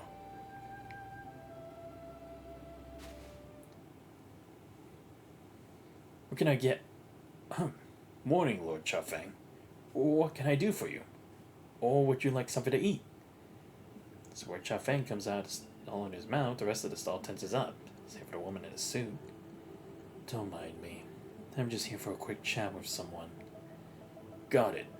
Do make yourself comfortable then. Chafang finally draws the drapes open and enters the stall. The other customers suddenly seem in a hurry. To all that's left in the lively stalls, a crackling fire from the furnace, the sound of flying water, and someone chewing. Look at you munching on your food.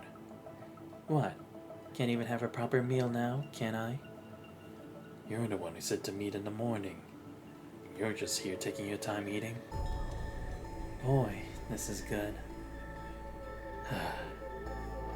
Bread and coffee for breakfast just won't cut it. Nothing beats what we have in Kowloon. Done. Can we go now? Go? Where to? Where else? You're not going to make us talk about work here, are you? Is there a problem? Might as well, since you just sent everyone escaping the moment you walked in. Alright. So why are you back from Babylonia? For Kowloon, of course. Why though? Did Babylonia say anything? Nothing noteworthy. Nothing except they want to have their cake and eat it too. Tang gently caresses the edge of her plate in front of her, all the while keeping her gaze fixated on Chafang. Kowloon is not their back garden. To some people, the value of Kowloon's vast lands doesn't just lie in its city. But then again, not everyone is on that boat. There are people who are willing to help us. On what condition? That I do not know yet, but the higher-ups have made their intentions clear. Many from Babylonia's Congress care for nothing more than the tea parties after their routine meetings on Friday afternoons.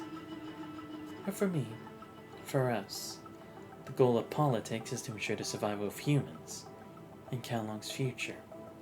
For you? Through Chafang's mask, Hank could sense the sarcasm in the tone of her question. Not you? That's unfortunate. So you weren't the moral vacuum you are now back then, when we worked so hard for our dear Villian the Nighter? I'm no congressperson, though. Now I have but one goal, to ensure the survival of the last of Kowloon. We cannot count on any promises made by outsiders. We really have ourselves to trust. I assume I'm included in the we you speak of? Sure, you want to see it that way. Looks like I'll have to prove myself. What's this? Take a look. A resurgent heat of vapor rushes in. For the lively interaction of customers and staff, tense oppressive silence takes over the place. Chafang finishes scanning over the files, he breaks the silence in an even more depressing tone. Is this for real? Sure. Have I ever lied to you? Where did you get this? I've got my own intelligence network, like how you have yours. But the information in this document originated in Kowloon. Then I guess there must be an all-knowing operative in Kowloon, no? Do you even believe what you just said? What? There isn't a soul inside the city now except those in the observatory. They do nothing but watch over the graves. You've met them? I have no business with them. They rejected us right off the bat, so I refuse to try to suck up to them again. As for the real Lady Chu, Feng hesitates for a second before continuing in a decisive tone. Disappeared a long time ago, right? After what happened in the metropolis, no one has ever seen Lady Chu. Oh. Further hand continues, the curtains are drawn open once more. Kalon Crew barges into the stall. Lord Chafeng! Slow down. What's going on? Don't mind her. Some of our guys on guard at the dock told us they caught someone trying to board the ship right by the third gangway. That happens every day. What's all the fuss? Question them thoroughly. Let them walk freely if there's nothing suspicious. Toss them out if there is. That's what we usually do, but this one's a bit tricky. She said her name was Han Ying. She's got no identification, and when we questioned her, she said that she wanted to see someone by the name of Yo-Yo. Han Ying. Jeez, where have I heard that name?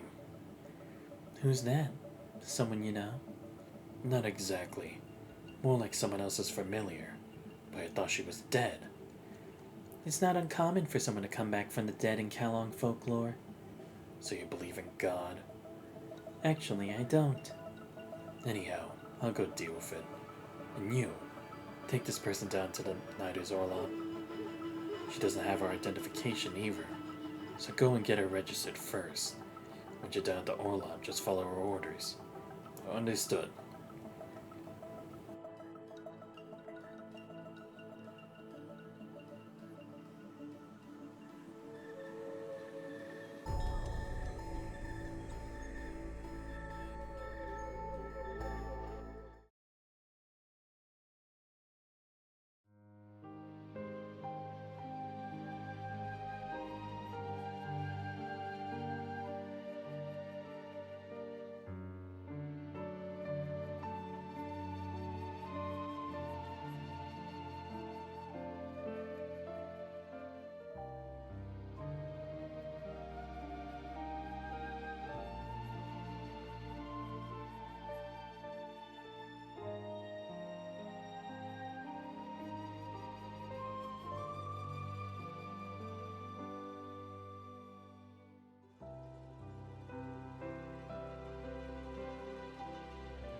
Sorry about that. Doing the Chow Fang voice, kind of, I guess just doing the D voice in general does a number on me, so I had to drink a lot of water. Hello. Awkward exchange of greetings entails nothing but an awkward silence. So you're Han Ying? Correct.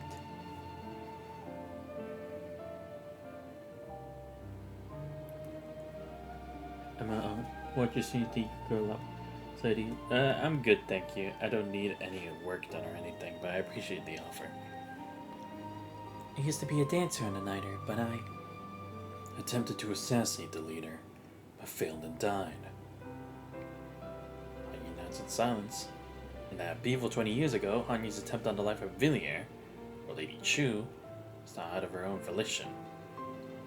Oh, right, yeah, because that was the whole thing, right? It was supposed to be the real Chu, but it was actually just Villiers in disguise. At least in that moment, the truth was a secret only between her and Yo-Yo. I understand that it's too late now, but I still want to express that at that time, I did not have a choice. I know. We got to the bottom of that, and Yazi has told us everything. He died a few years ago, but judging from your reaction, none of this is news to you. I came across a scavenger outside the market who informed me of the current state of the Niter in Kowloon. Everything is as you see it. So, from what we know, the mechanoid by the name of Han Ying removed her collar without permission and died 20 years ago. No mechanoid could have survived after enduring such a powerful shock from a pulse. Indeed, I've had the same thought myself. I seem to have been adrift in a dream ever since that day, until I was recently awakened by my companions. Companions? That is beside the point. What's important is that I am the same Han Ying. Feng knows that Han Ying is withholding some information, but decides not to press for it. Anyhow, I'm not at all interested in how you revived. Nothing seems impossible in this age and time after all. All I need to know is why you returned to the Niter. I need to make sure you will not pose any danger to Kowloon or the Niter. For Yo-Yo. I came back to fulfill my promise to Yo-Yo. You mean Pulao? Yo-Yo has become Pulao? After the assassination attempt, she was accepted into the Dragon Children. Pulao secretly left you off the ship after the incident. Well played indeed, but I never fell for that. I see. So where is she now? Pulao is not on the Niter. 4 days ago, Pulao led a team into the mountains northwest of the metropolis. He's yet to return. Wait, what? They went to investigate the recent disappearance of some Kowloon residents, but vanished themselves. Shouldn't you send people over to find out what's going on? You don't think I did? Or you don't think I did? Except everyone I sent after them disappeared without a trace too. We would have loved to do more, but I can't put people's lives on the line when our life here on the land grows in size by the day. Yeah, because then they'd have less control. It's like, without Lady Chu really doing anything at the moment, it's like, it's the closest to stability they've had in a while. You cannot guess the expression Chao Feng is wearing behind his mask. In the past, being on the seas kept one safe from the punishing. People living on land now make do with their remaining equipment and supplies. The CPF said they got through overseas trading. Regardless of how many there are on the ship, it's just a drop in the ocean for Kowloon. In this lonesome city, every Kowloon soul is worth saving. Apologies. But knowing Yo-Yo, I guess she would do the same if she were in your place. Your understanding is greatly appreciated. To be honest though, you're part of why she left for the mountains. What do you mean? Before she left with her team, she made a trip to the prison to see the mastermind behind the assassination. The hacker by the name of the Cradle.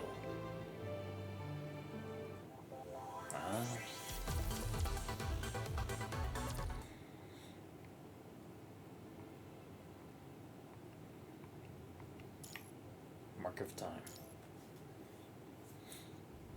But why? Is he still alive? The leader at the time, Villiers, wanted him alive. After the incident, all of her Cradle members that infiltrated the ship were caught, save for the few associates who, you know. Villiers asked us to imprison them, but never to execute them. It's been almost 20 years now. Only their leader, the hacker, is still alive. What did Villiers spare them? We can't be sure, but after their arrest, they openly confessed to Pulao's and your involvement. We wouldn't have believed your identity so easily had he not been so forthcoming about the truth. The Cradle says that he would like to see Pulao again. It would seem like he does not know that Pulao isn't on the ship, but I can't guess his intentions at this point myself. For revenge, perhaps.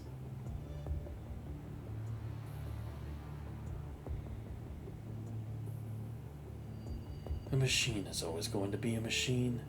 They exist only to fulfill human desires. This time, we must take back what we lost from Villiers, and more. Think and remember why you exist.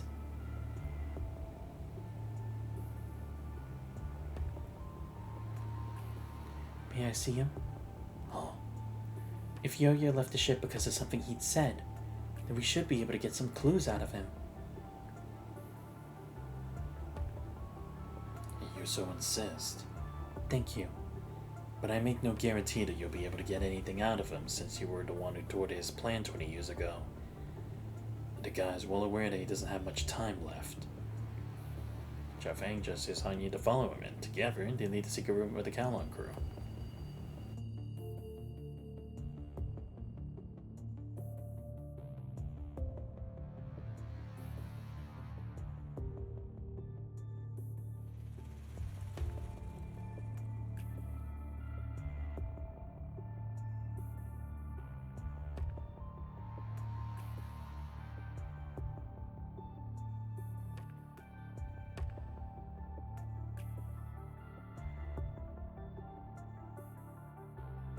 With a passage through the well-lit deck, Han Ying follows Shafeng down to the gloomy prison ward. Spent years living on this ship and never once been this deep down. Except for the flickering signage at the corners, the only source of light around is the faint light coming off from the lantern in Shafeng's hands. Light from the lantern traverses the rows of prison cell bars, casting lights as shadows on the background of empty cells. This is the prison on the Niter. Correct. Though many prisoners have been released since we docked.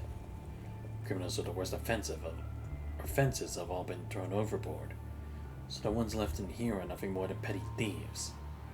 It doesn't hurt to give them a second chance or to teach them a lesson. What if they revert back to their old ways after being released? Well, we don't keep loafers around, not on the ship nor in the city, because it takes resources to keep them locked up. Better to give them a chance at a fresh start. Desperate times call for desperate measures. Yeah, I mean, that is true, because again, it's like, you'd be giving them free food and a place to sleep. It's like, what about the others who are working so hard because they actually want Kalong to thrive? Then they still have trouble keeping their hands clean. It won't be us dealing with them. The residents will personally kick them out of the city. Anyhow, no crime in this world is unredeemable. We're here. Shafeng sways the lantern in his hand and carefully opens the lock of the cell door. I'll be on the watch in the control room next door. There are no electronics within reach since we've got a hacker in here. If you need anything, just yell. Every door grinds openly slowly. Hanyu walks in without any hesitation.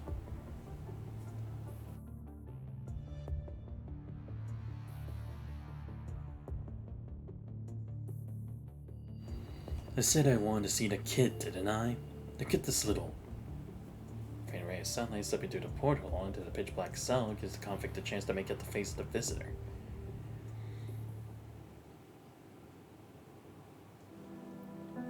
Oh, it's you. I see you remember me. Of course. I see you haven't changed one bit over the years. Time has taken his strength and looks and changed his voice. The cunning tone in his words remain unchanged. 24 long years have passed and I'm left with nothing but a body of old bones. You, on the other hand, haven't aged a day. So you got a makeover, huh?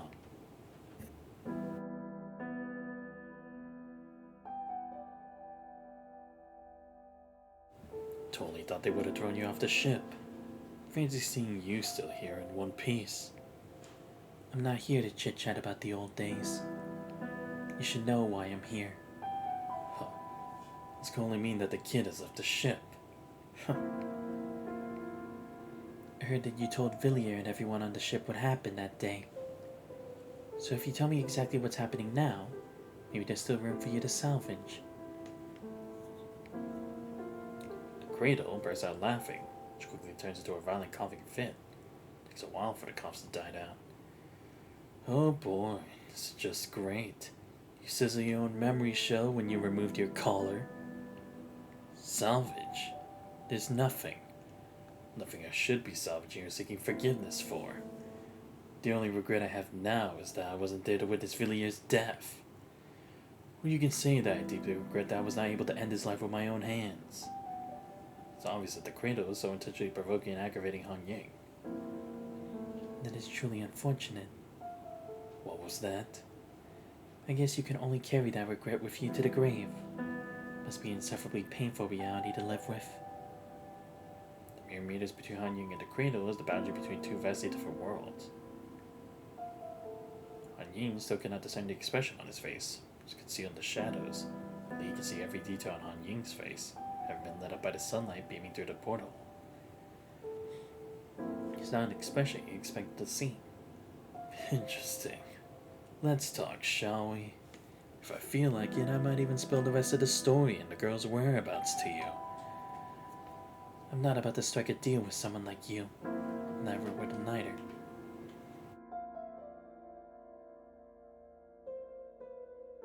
Give me a sec, I'll be right back. Just gotta check something.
Sorry about that. I'm back. You don't have to, of course, but you will. We got plenty of time. I heard that you led an assassination attempt on the leader of Kalong before pulling another one on the Niter. That's what we get paid to do. After the incident at Kowloon, Villiers destroyed our organization. For this, he shall brace himself for the price of retribution. What goes around comes around. Everything I've done on the grounds of justice. That's why I don't feel sorry.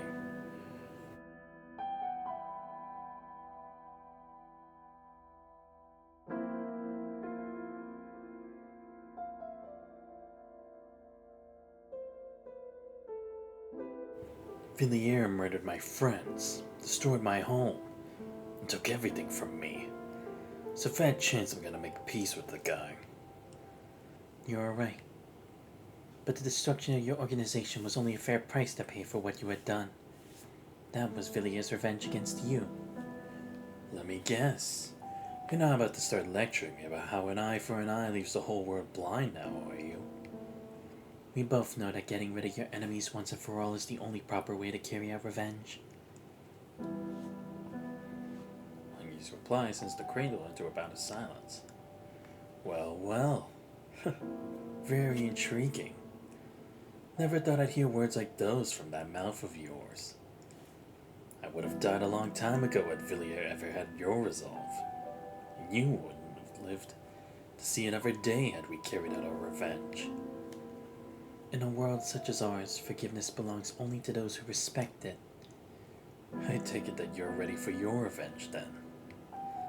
You've hurt not just me, but also people I hold dear.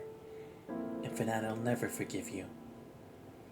Oh, you mean that bastard who cut the little girl 20 years ago? He was executed the day he was brought in here. Serves him right. So you're gonna kill me now? Go ahead. You don't get a chance like this every day.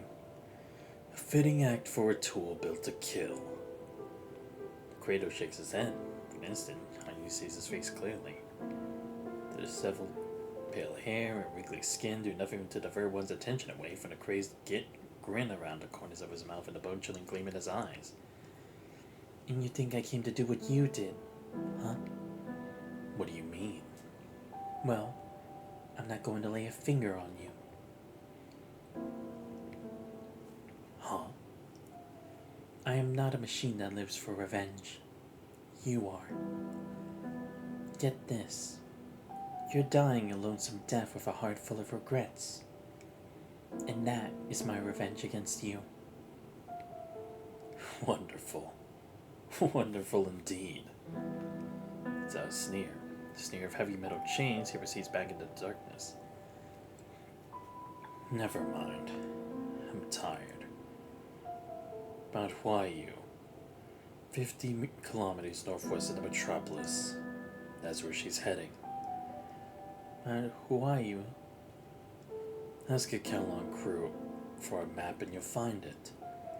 What business does she have there, though? That mountain is our last base. The girl came to me with the coordinates of that mountain, so I told her. That's all. Apparently people had disappeared in the vicinity, and that's why she went to look into what happened. Do you know what's going on there? It's your base, after all. How on earth would I know? I've been in this lightless, soulless cell for 20-odd years without ever getting my hands on an electronic device. But I guess this revenge being done right. No. You, the city, and this ship are all still here, right? I told you, neither I, nor the Nighter, nor Kowloon will give in to your demands. So are you still going to insist on your revenge? In this time of survival of the fittest, everything warrants revenge. But I'm no expert when it comes to what kids think nowadays.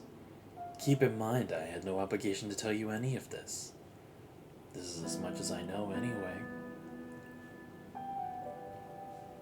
The cradle lets out a few violent coughs before turning his head to gaze at the tiny portal on the wall and fall into dead silence.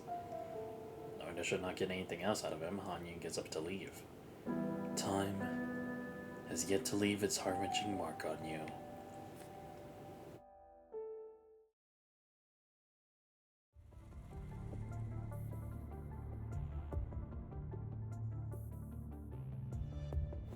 So, I don't see a reason to doubt them.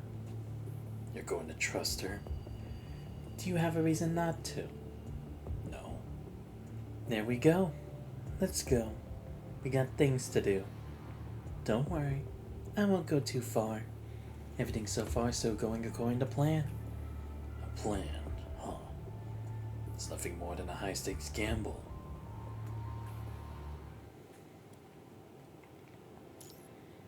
Indulge in the cup.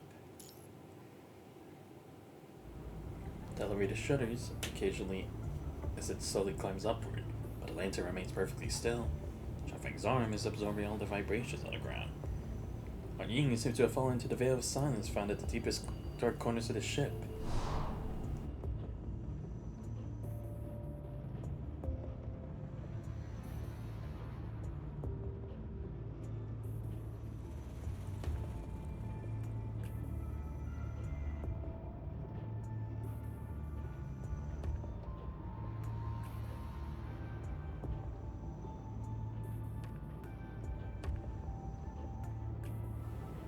Typically, mechanoids have a much longer lifespan than any humans. Mechanoids burying generations of their masters has been a common occurrence since the Golden Age.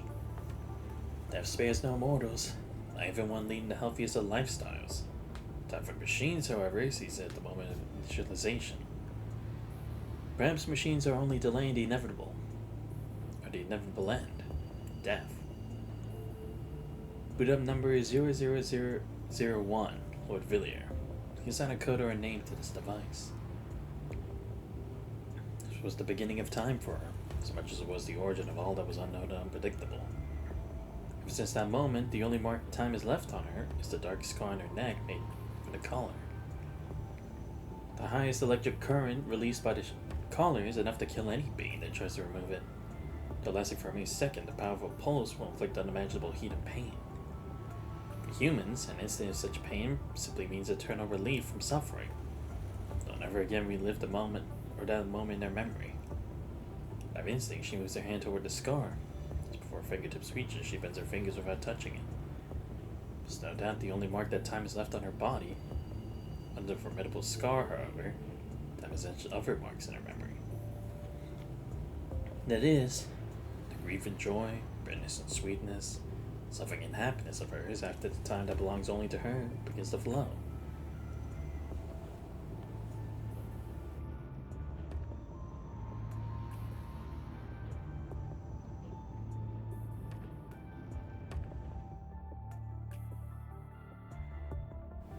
We're here. Shafeng's voice disrupts her train of thought. I'm at an elevator gates open slowly, exposing the midday sun. Shafeng fiddles with his lantern to extinguish the light within before hanging it next to the elevator. You know your way around the niter, right? You're on your own from here on out now. I do. Fuji has entered your information into our database, so you'll be able to move around the niter in Kalong without anyone stopping you. The niter will not revoke any freedom it is granted. I imagine that we both still have a lot on our hands right now, so let's part ways here. Exchange a polite nod as a farewell. After that, Han Yin takes off in big strides onto the bright sunny deck.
Fresh Tangloo here.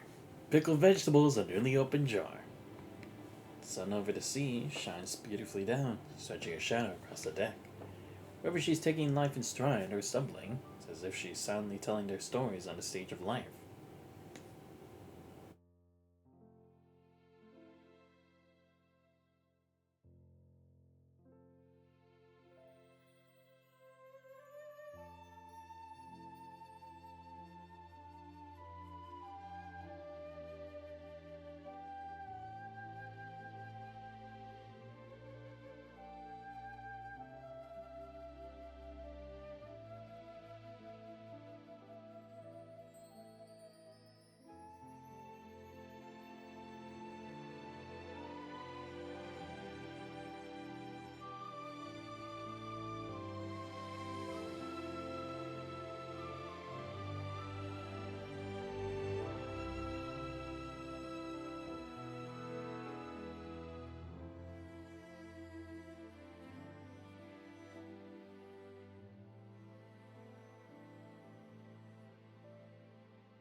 That's a bit pricey, no?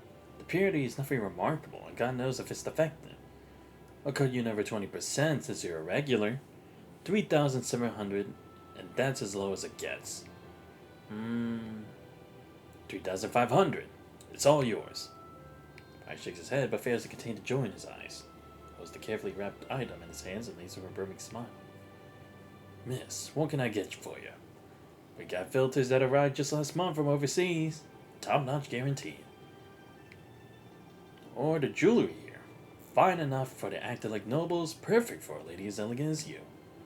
Or may I ask what you were looking for? Is the stall owner here? The owner? I am the owner. Is this something you need? I thought the owner was Mr. Chin. Oh, you mean, are you a friend of his? You could say that. Oh boy. See, you never know what's gonna happen when your age catches up to you. Has he passed? Yes, 2 years ago. He left the stall to me before he passed. And you used to work here, right? Yep, sharp eyes you have there. Giant Letter's Jinman's Emporium, and a gold shimmering in the bright sun. Noticed by the passerby is the worn down wooden plaque underneath. So, what would you like?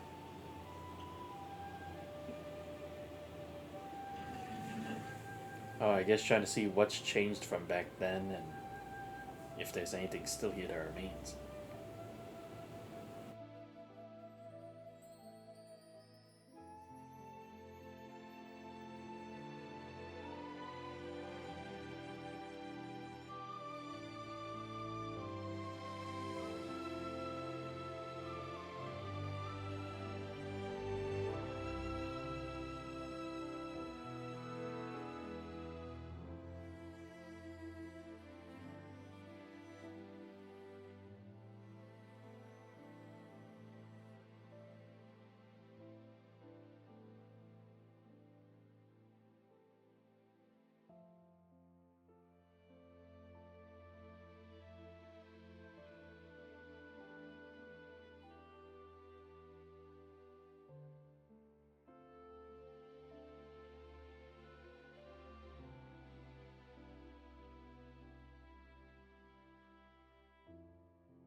Center stage of the night is at the end of this large deck.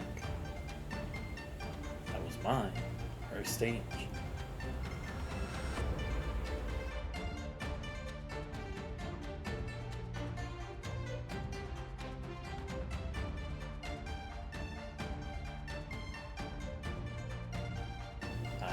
She lied to you.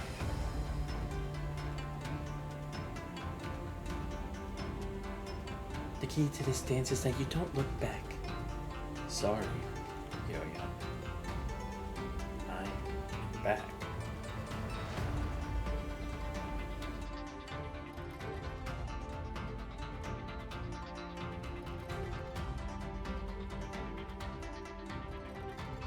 But you look back. That's right. Why? I don't know.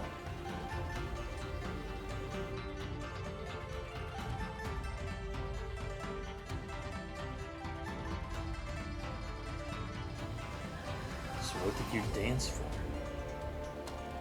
I don't know.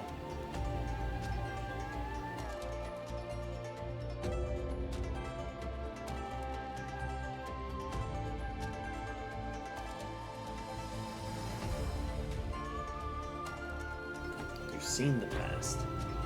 Correct. What about the future?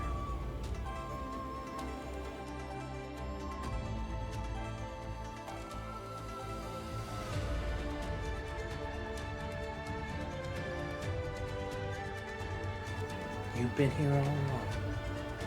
Me? It's been a long, long time. You don't dance anymore? Yes, it's been a long time. You should know that I left this place long ago. But up on this stage, you're still in your element. What is the last line? You don't know? It's written by a coward poet from the past. I don't. The stage isn't here for me. A stage is meaning only because of the audience. And just like the stage, the lyrics aren't meant for you. So what is the last line?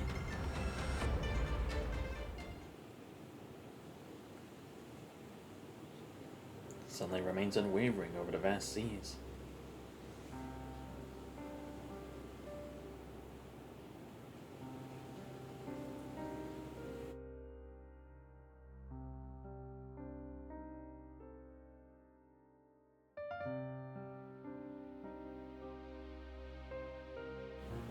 A figure next to the rundown stage leaves behind a soft sigh. Everything seems to have changed completely. Yet nothing seems to have changed at all. The Niner still carries a dazzling array of goods, old and new. Much of what she recalls as new, however, is already aged and weathered in reality. Even the stage she once stood upon has not survived time's relentless siege.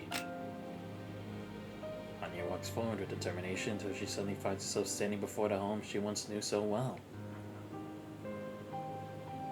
This is where she and Pula shared their most treasured moments in her memory. Despite someone's obvious efforts to keep it tidy, never did this small hut manage to escape the erosion of time. Holds onto the rusty handle, but does not open the door. Giant blubber mechanoid stumbles toward Hanying from the side of the hut. Uno. I'm back. I'm back, Uno. Hanying gently past Uno's rusty exterior as she takes a good look at her long-lost friend. Have you been guarding this place while I was away? You did well. It's not your fault, Uno. She left without you. But that's only because she never wanted to see you hurt. And what happened was my fault, not yours, Uno. What happened to Yo-Yo was my fault. No, stay, Uno. Uno nods and passes the faded pink ribbon in its hands to Han Ying, who sees the squat by the door and left the little lodge. This is Yo-Yo's ribbon. I see. I promise I'll bring Yo-Yo back intact. He ties the ribbon back to Una's mechanical arm and retreats back into the alley. We should never open that door.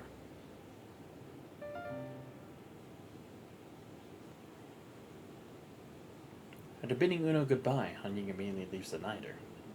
If the Kratos' words hold true, Yo-Yo should be in the mountains at a peculiar location, or particular coordinate.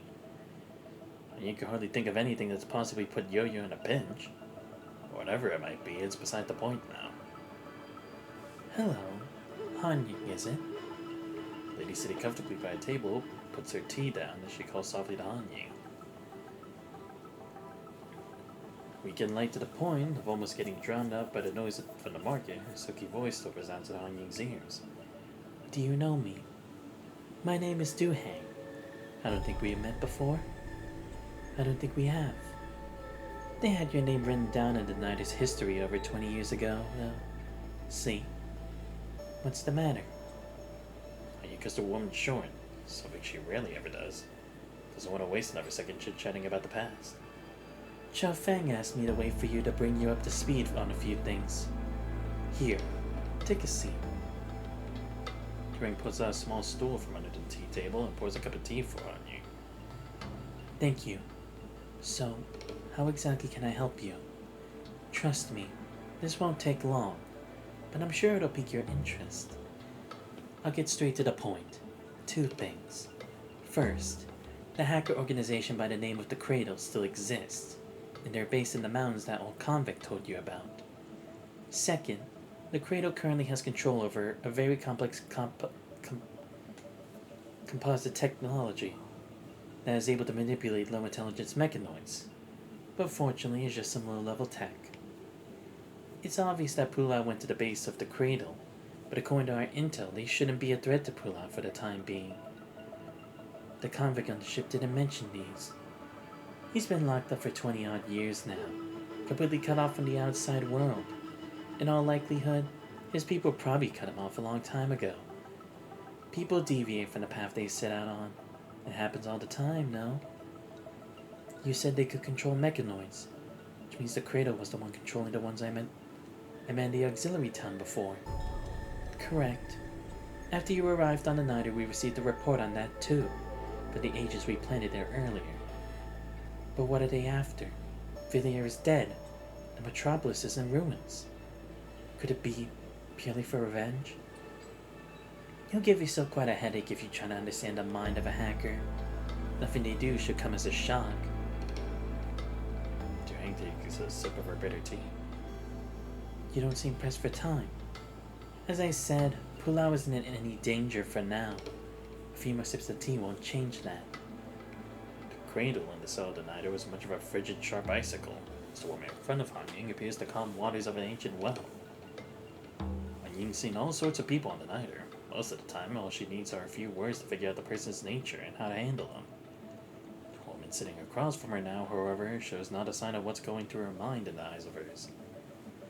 Even if you don't trust me, you should believe in your sister. She isn't someone that just dies like that. Apologies if I offended you just now. Please continue. Jack nods with the same smile on her face. What I've told you just now is intel. What I'm about to say is Chafing's request.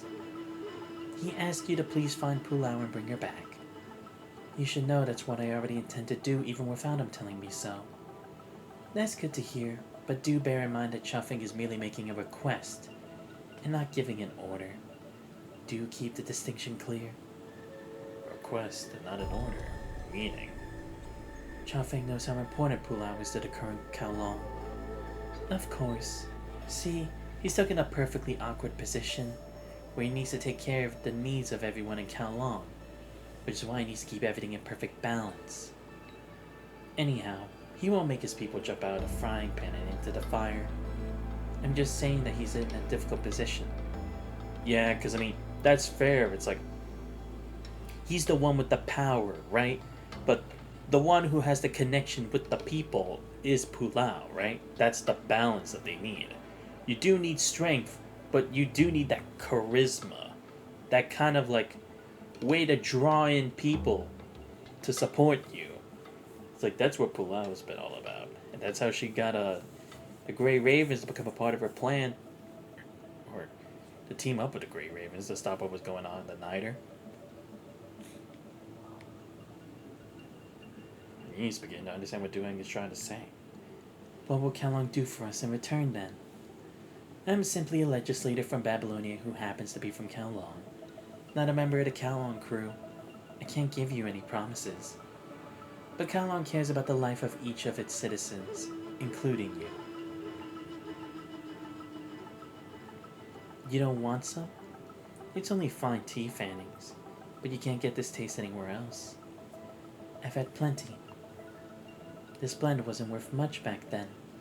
It was the most ordinary tea on the Niter. A pot of this is worth a fortune nowadays, but you don't look like someone who's after wealth. Money can buy you a lot of things, but it's true that neither of us are people who care much about it. Duhang holds her. I don't know why I'm having trouble saying just the simplest things today. Holds her teacup at her lips and looks at Hanyu with a smile. I am not a human. I'm sure Chafing has told you this. Of course, Chafing is very thoughtful and plans everything meticulously. Not that it matters to me. The mechanoids, constructs, or humans. All I care about is what they do. Tell me, do you believe in God? Duhang suddenly changes the topic. I am familiar with Kowloon mythology. Which kind are we talking about specifically? Any. I can't say I do, nor can I say I don't. All I can say is that I've read many explanations and discussions of the legends, and I guess I'm not ready to believe in them yet. Good.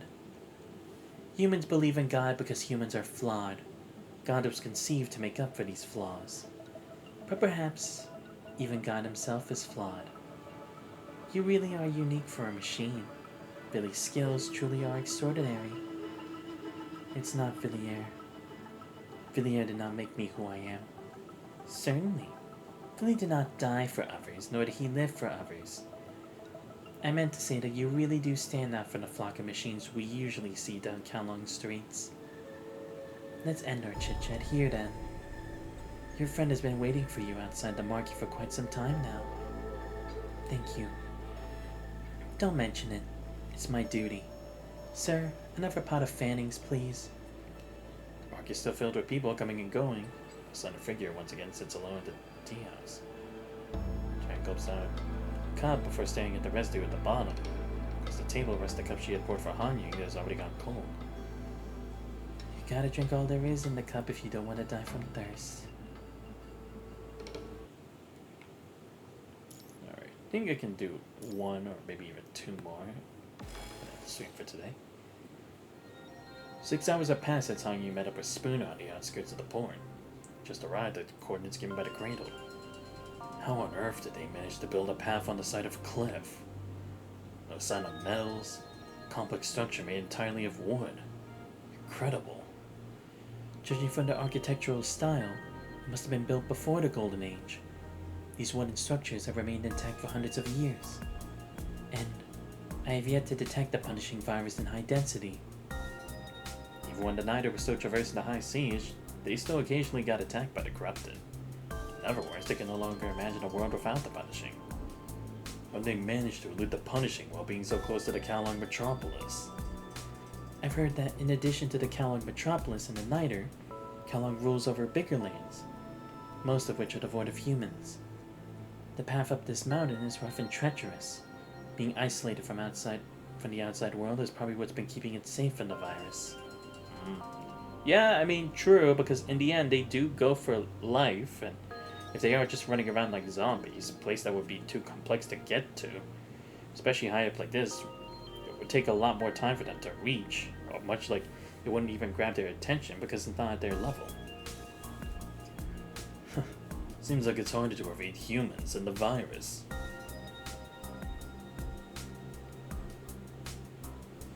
For the crib by the name of Zero, the punishing was born. Since its birth, human blood has always been one of the various colored blood that has stained its swaddled blanket. In the chaos of bloodshed, some have been seeking other colors, while others have been sipping away at the dark. At the dark crimson pool as they party like there's no tomorrow.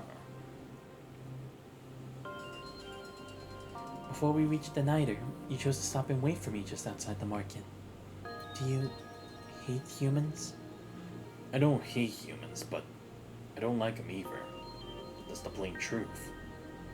I don't want to have anything to do with them. Spinner shakes his head as he continues up the wooden path deeper in the mountain. There are no secrets in the Church of Machina. Most mechanoids have a pristine heart and pure mind. Cervantes said the Church of Machina was built on trust and unity. Members of the church can confide in one another without reserve. But even mechanoids have their own past. By the way, this cradle sure has a peculiar taste. Peculiar taste? It just seems odd that a high-tech hacker organization would pick up such a remote location to be their base. It feels paradoxical. It's your first time in Kowloon, I presume? Correct. I've only ever heard about this place from others. This is how it works. For instance, for mechanoids like us, a place like this might be described as scenic, and that would be an objective truth. But for the people of Kowloon, lamenting the passing of the seasons amidst the beauty of nature is a habit that's ingrained in their minds. You mean that humans are often too blinded by their own emotions to see the objective truth of the place? That's an oversimplification. Able to understand Hanying's words, Spinner shakes his head. Humans are always so complicated. It is something of a mystery. You seem to understand it. Cliff Springs cascade over a tapestry of 1,000 cliffs. Winding trees weaving their greenery through a verdant kingdom vast. What? Sorry, it's just a poem I once read somewhere. I can't think of a fitting way to describe this view off the top of my head, so I recited a line from the ancient Kalong text. And I suppose it's supposed to express something very subtle? I guess you could say that. I've only scratched the surface of Kalong culture, but from what I've seen, Kalong prefers to use metaphors and euphemisms rather than being direct in their expressions of emotions. Ain't that the truth? Humans have a habit of concealing their feelings in their words. Ironically, though, their feelings are distorted when expressed through language. That's true. Language and words can introduce much more ambiguity than direct communication among mechanoids. There is much to lose if humans lose their language in writing. In Hong Ying's database in our memory shell, lines that could be used to describe the current scene number in the hundreds. Even in the same space at the same time, Descriptions of the same entity are, more often than not, different. And the writer's emotions, their hearts, are very deep within these elusive words. is that the sound of a bell? Soft chimes of a bell meandered through the lush canyons. Chow Feng's report does mention this chime. According to the civilians who've returned, anyone who sets foot on this mountain will hear this sound. Plus sightings of other supernatural beings along with lightning and thunder. Do you believe in those legends? I'm just not ready to believe in them yet. Many Kalong traditions have their roots in humans' reverence for the wonders of nature, along with legends that can no longer be verified. Even the stories you hear get weirder and weirder. Chimes continue to resonate below the cliff, or between the cliffs. What appears in front of Han Ying isn't depicted in any of the Kalong myths.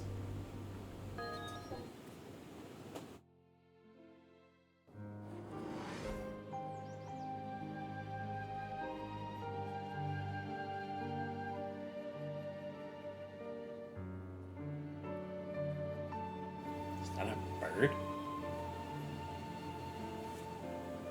Interesting.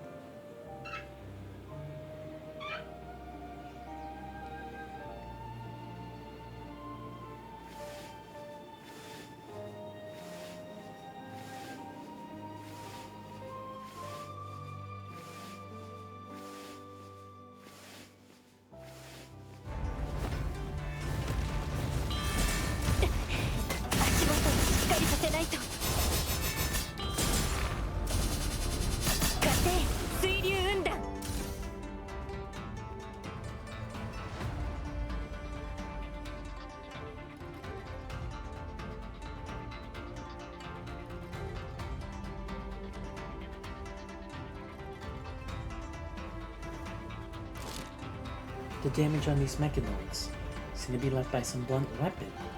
Could it be a heavy weapon? Guess I'll meet them soon if I keep going.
I suppose this is a warm welcome for us then.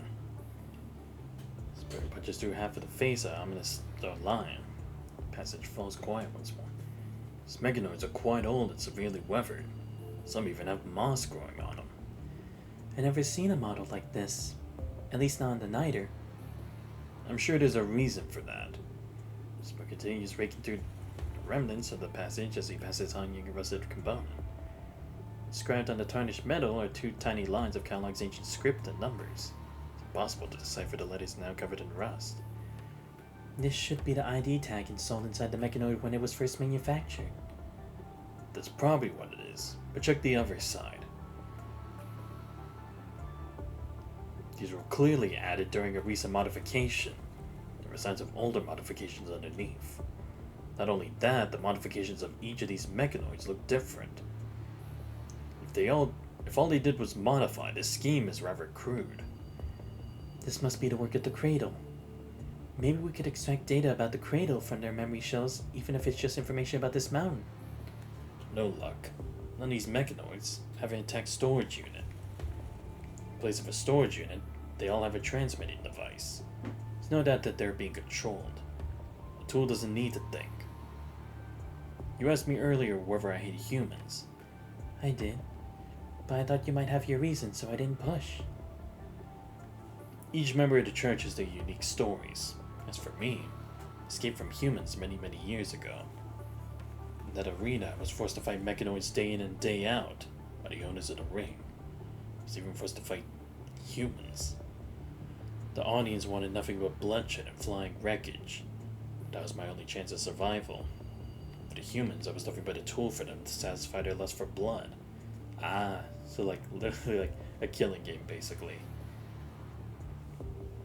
Even now, some humans still think that way. The remains scattered here are the best proof. Spider puts down a fragment in his hand and breathes out a heavy sigh. Mechanoids aren't supposed to have cognition, are they? All those years ago, my creator saw me as nothing more than a tool, too, with no need for cognition. Your creator is probably from Kelong as well. Correct. Do you remember your maker? I don't know his name, but I'm pretty sure I'd recognize his face if I saw him. Mechanoids do not forget. As long as we have a compatible storage unit, our memory shell will forever store the endless flow of time. Compared to mortals who will inevitably forget, this is a rather cruel advantage. I was forsaken by my creator. I failed to meet his expectations, to realize his wishes. I didn't even have a name. The day my maker left Kowloon, I was locked away, completely and utterly abandoned. That means he never recognized you as his creation. Huh? Xavier once told me that a maker must name their creation. Apparently that's an established rule among humans. That's why Xavier gives all sorts of bizarre names to each one of his gadgets he's designed. If a maker refuses to name their creation, that would mean they don't recognize it as theirs. Villiers never once acknowledged the meaning of my existence. I don't see anything bad about that. The meaning of our existence doesn't depend on our makers. I would say that for us, our creators are just indelible codes from the past, or engraved into our memory shells. Nothing more, nothing less. It is true that I do not find meaning of my life from my creator. Perhaps there really is a man-made beating heart in my chest.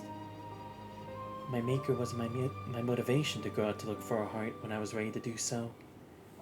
And I presume this human by the name of Yo-Yo is your motivation? Well, I suppose. Did this Yo-Yo also give you your name? No. I found his title in an ancient Kowloon text myself. Was he even meant to be a name? I never imagined myself to ever possess a name. But she told me that that's my name. That it's a name that only belongs to me. At that moment, for the first time, I truly owned something. Sounds like she means a lot to you. Hierophant once said that each mechanoid had two births. The first one is when it's assembled, the birth of the body. The second is the emergence of its consciousness and awakening. In that sense, maybe Yo-Yo was the key to your awakening. And nods softly as she peers into the misty clouds in the distance weaving through the rocky spires. Nonetheless, Villiers is still my creator. She gazes at her hands, wordlessly questioning all the expectation and resentment spawned by this body. I will never deny that. Sorry for reminding you of difficult times. I'm not very good at talking about profound topics like this. No, it's fine. You said so yourself. Every member of the church has its own unique story. What are you... I just wanted to fulfill my past promise first. Nothing more. Because I'm probably no longer welcomed on the Niter, or Kellogg for that matter, anymore. Whether it is to repay the Sage Machina for awakening me, or for all the help I have received from the Church, I will eventually accept Arcana's invitation and contribute what I can do to the Church. Church of Machina welcomes you. Arcana would be overjoyed to hear that.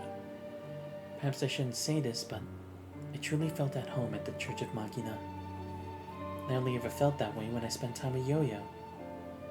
We can talk about anything and crack jokes. No formality whatsoever or the need to guess what's going through the other person's mind. I suppose that's what family is like. Yes, exactly. Felt by the lingering mountain fog, Kanye gazed at the place she once called home. Let us carry on so we can go home. Alright. Interesting. Oh shit, we already have somebody to fight here. Yeah, you know what? We'll do this too. Why not? Not often I get a back-to-back fight. Oh. Damn it, I don't have my own pull-out yet. That sucks. Oh well. It's fine, I guess. One day I will have my own pull-out and then we'll see whatever this is.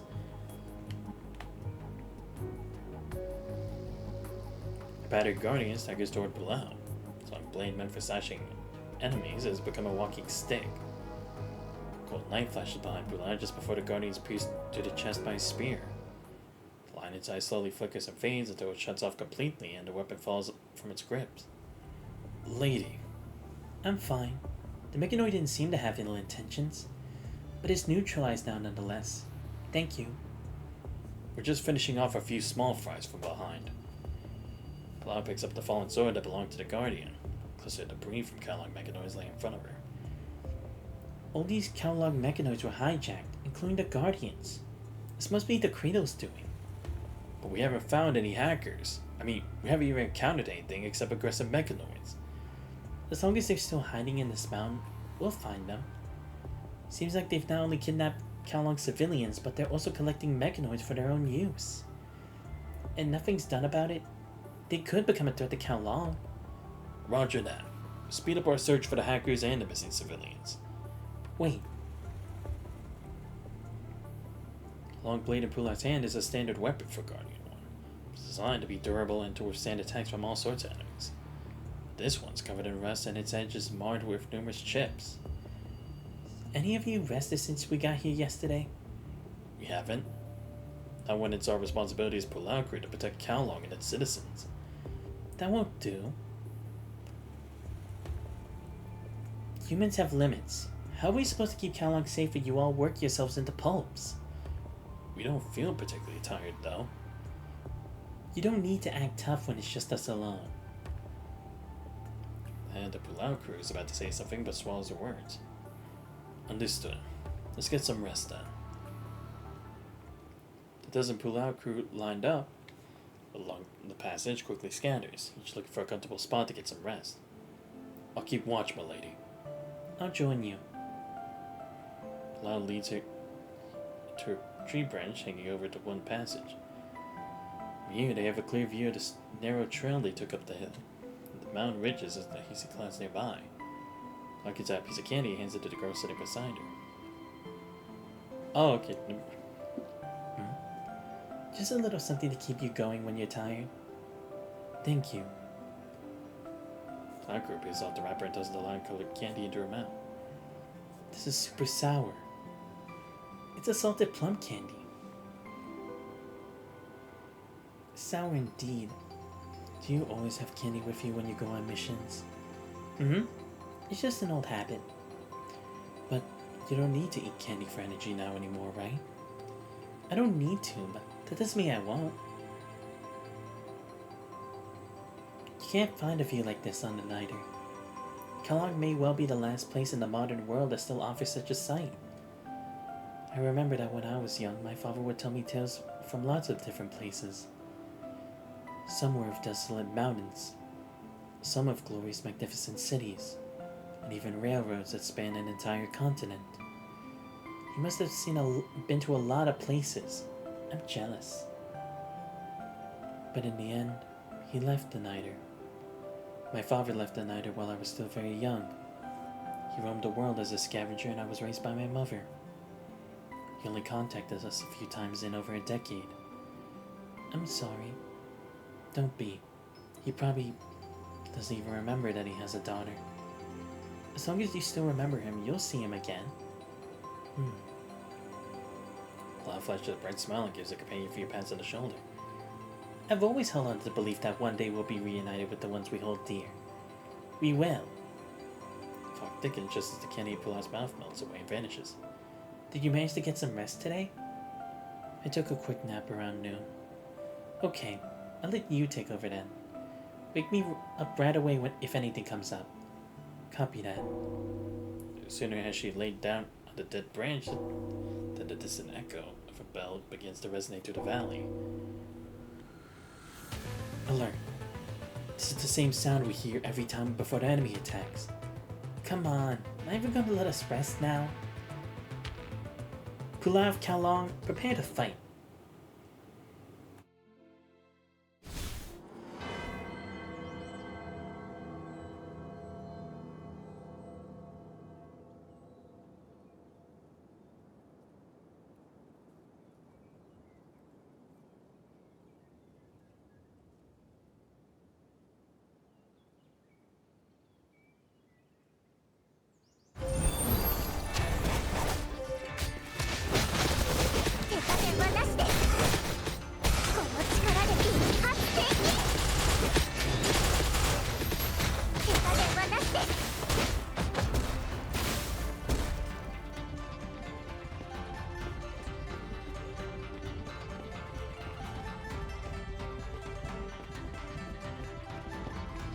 Oh, so now we're going from the trail where she started. I see.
"3 o'clock. Up the rock face. They're closing in. Up there, right above us. Strike them. Strike them down."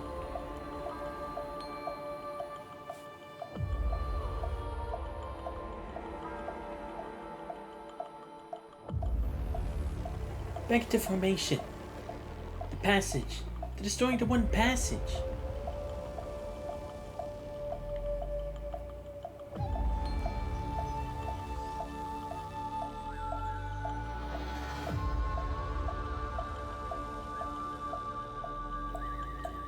It's so cold. I don't want to die. Don't let go. Hold on. Quick, hurry. Please, let the bleeding stop. That won't do. Get the soldering iron. We gotta seal it off.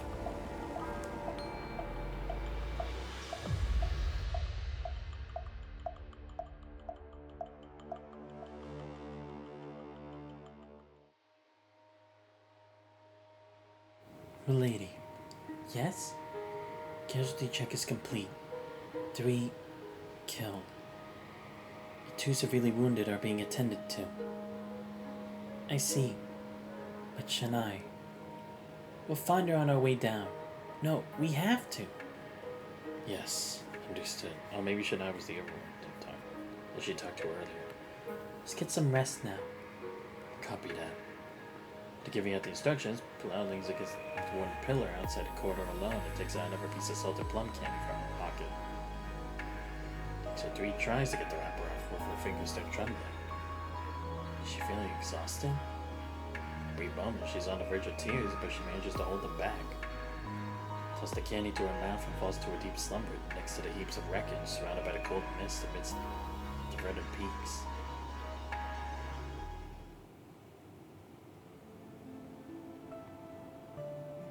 Here. Hold your hand just a bit higher. Right here. Keep your eyes on your hand like this. And lift slowly up to here. Got it? Here, I'll show you.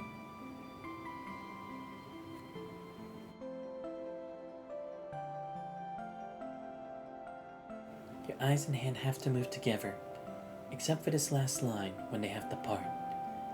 Don't look back, Yo-Yo. Don't look back. The key to this dance is that you can't look back. Let me try again. Good. Practice makes perfect. You guys are still here?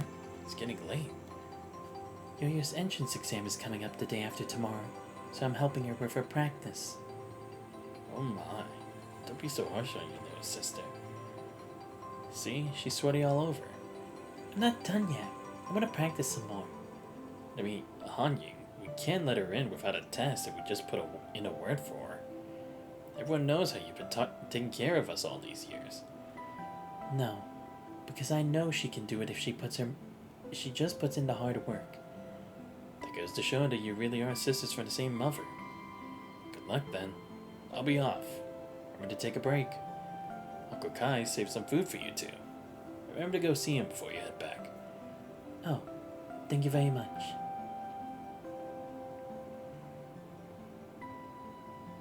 What did the food taste like that evening? It's a taste of being a human. Uncle Kai.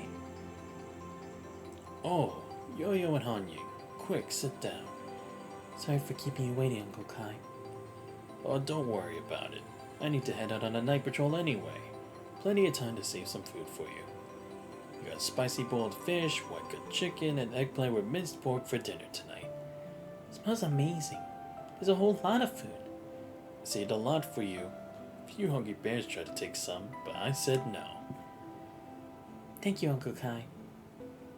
Wild kids need to eat more when they're growing bones.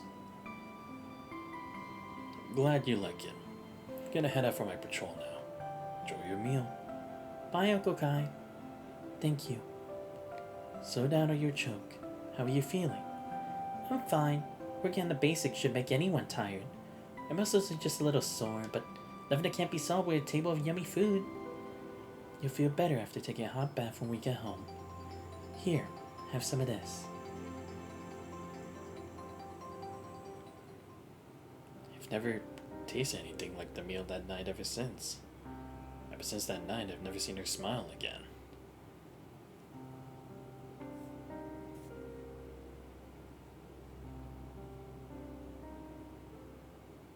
It's just a dream. I moved some earth around only to realize that the salty plum candy is already melted, leaving a sweet flavor where a tinge of sourness and bitterness. Coming into sight are the same lush mountains, the same chilly fog, and the path forward that seems to have no end.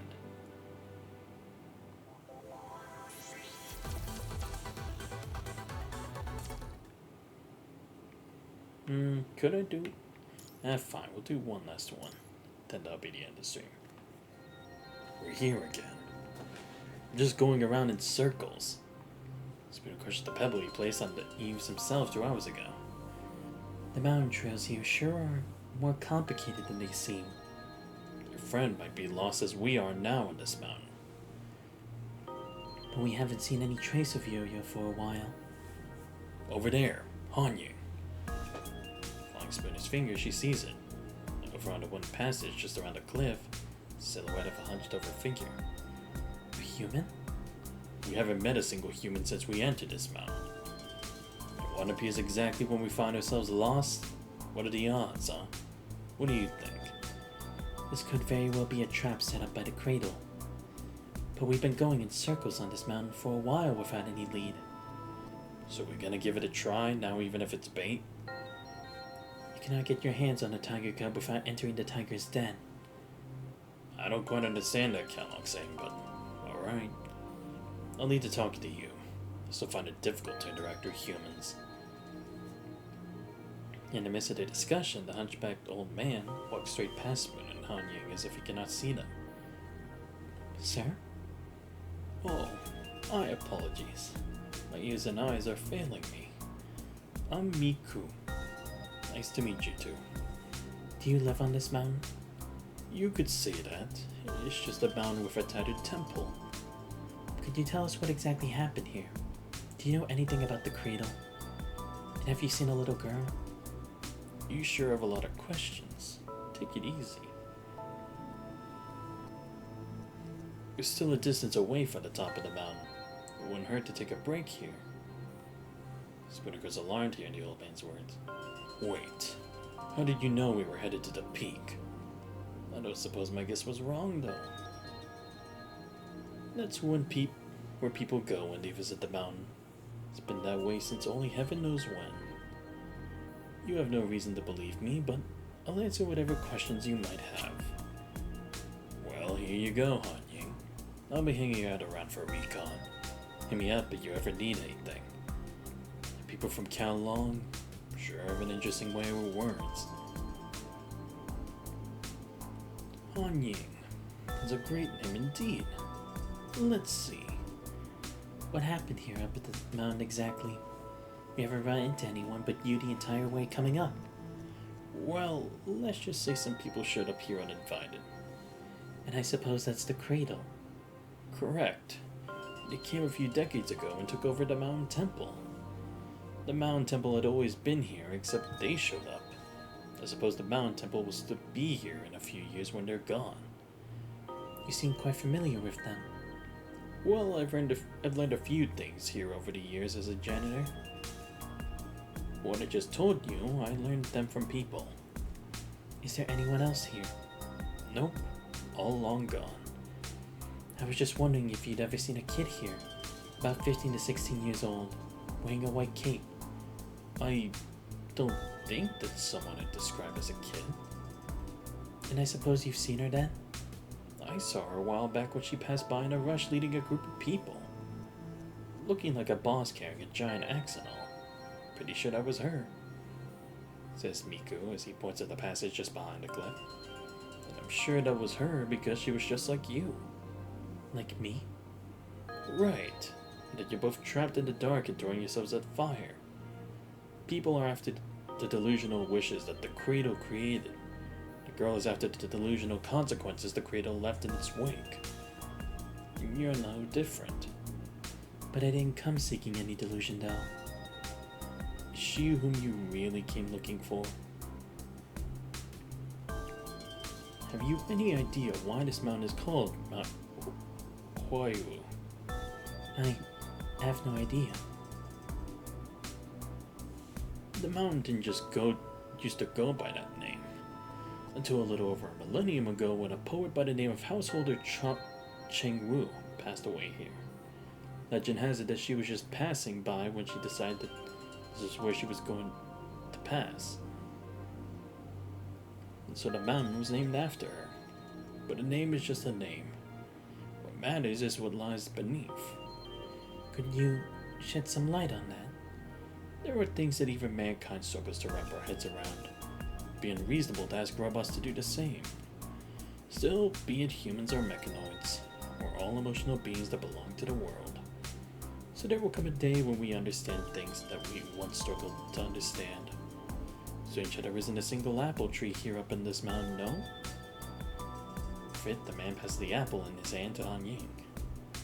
I'm sure it's tasty. Of course. It's fleshy, soft, and sweet. But is this really an apple? It could be. Well, it still is, at the very least. Every bit as real as an actual apple, and emitting a fresh, fruity tang, the fruit shimmers with a tantalizing red. Before she knows that the apple, seemingly having defied all common sense, has grown into an enormous maple tree. Before it wilts and shrinks into a tiny little seed, all in the blink of an eye, and lies quietly in her hand. Wait, I don't... This is impossible. Is this some sort of illusion? Birth and death. Everything there is in this world experiences the cycle. But it doesn't happen at this speed in the real world, which means this is all a dream. Han Ying's eyes upon him, the man, without saying a word, looks back at her with a gentle smile. But how did I even get here without picking up a single sign? Wait, is it because of the cradle? That would be correct. And I take it that the same happened to Yo-Yo, too. She passed by here 3 days ago, taking the path right up ahead. Without getting lost? They seemed very interested in her, so they drew her toward the peak with a very straightforward path. They as in the cradle. The man shakes his head, not answering Han Ying's question. Well, is there a way I can find her and leave this place then? That's where people go when they visit the mountain. It's been that way since only heaven knows when. Past the peak, you'll find the answers you need to all the questions you have. Can I help you with anything else? What are you going to do? Me? Well, what exactly do you think this old man's going to do? We came across nothing but modified mechanoids the entire way, and we didn't see a single human being until we met you. And granted that this was all a dream, why are you telling me all of this, though? Can I really trust you? That's for you to decide. Truth is but in the eye of the beholder, for a rose by any other name would smell just as sweet. He reaches for the seed in Han Ying's hand and takes it. Let me keep the seed for you for now. We'll cross paths again, and here they are. From his body begins to digitize. Han Ying. I've been keeping an eye on the scene this entire time, so better waste no time rushing up to Han Ying. Except when he gets there, the man who's been sitting on the rock is nowhere to be seen. I'm fine, Spooner. Totally knew we were up against something. This place isn't real. If what the man said was true. What do you mean? The man showed me that what happens in here can go beyond our understanding of how things work in the real world. And that we might have walked right into this trap that the cradle set up from the get-go without knowing it.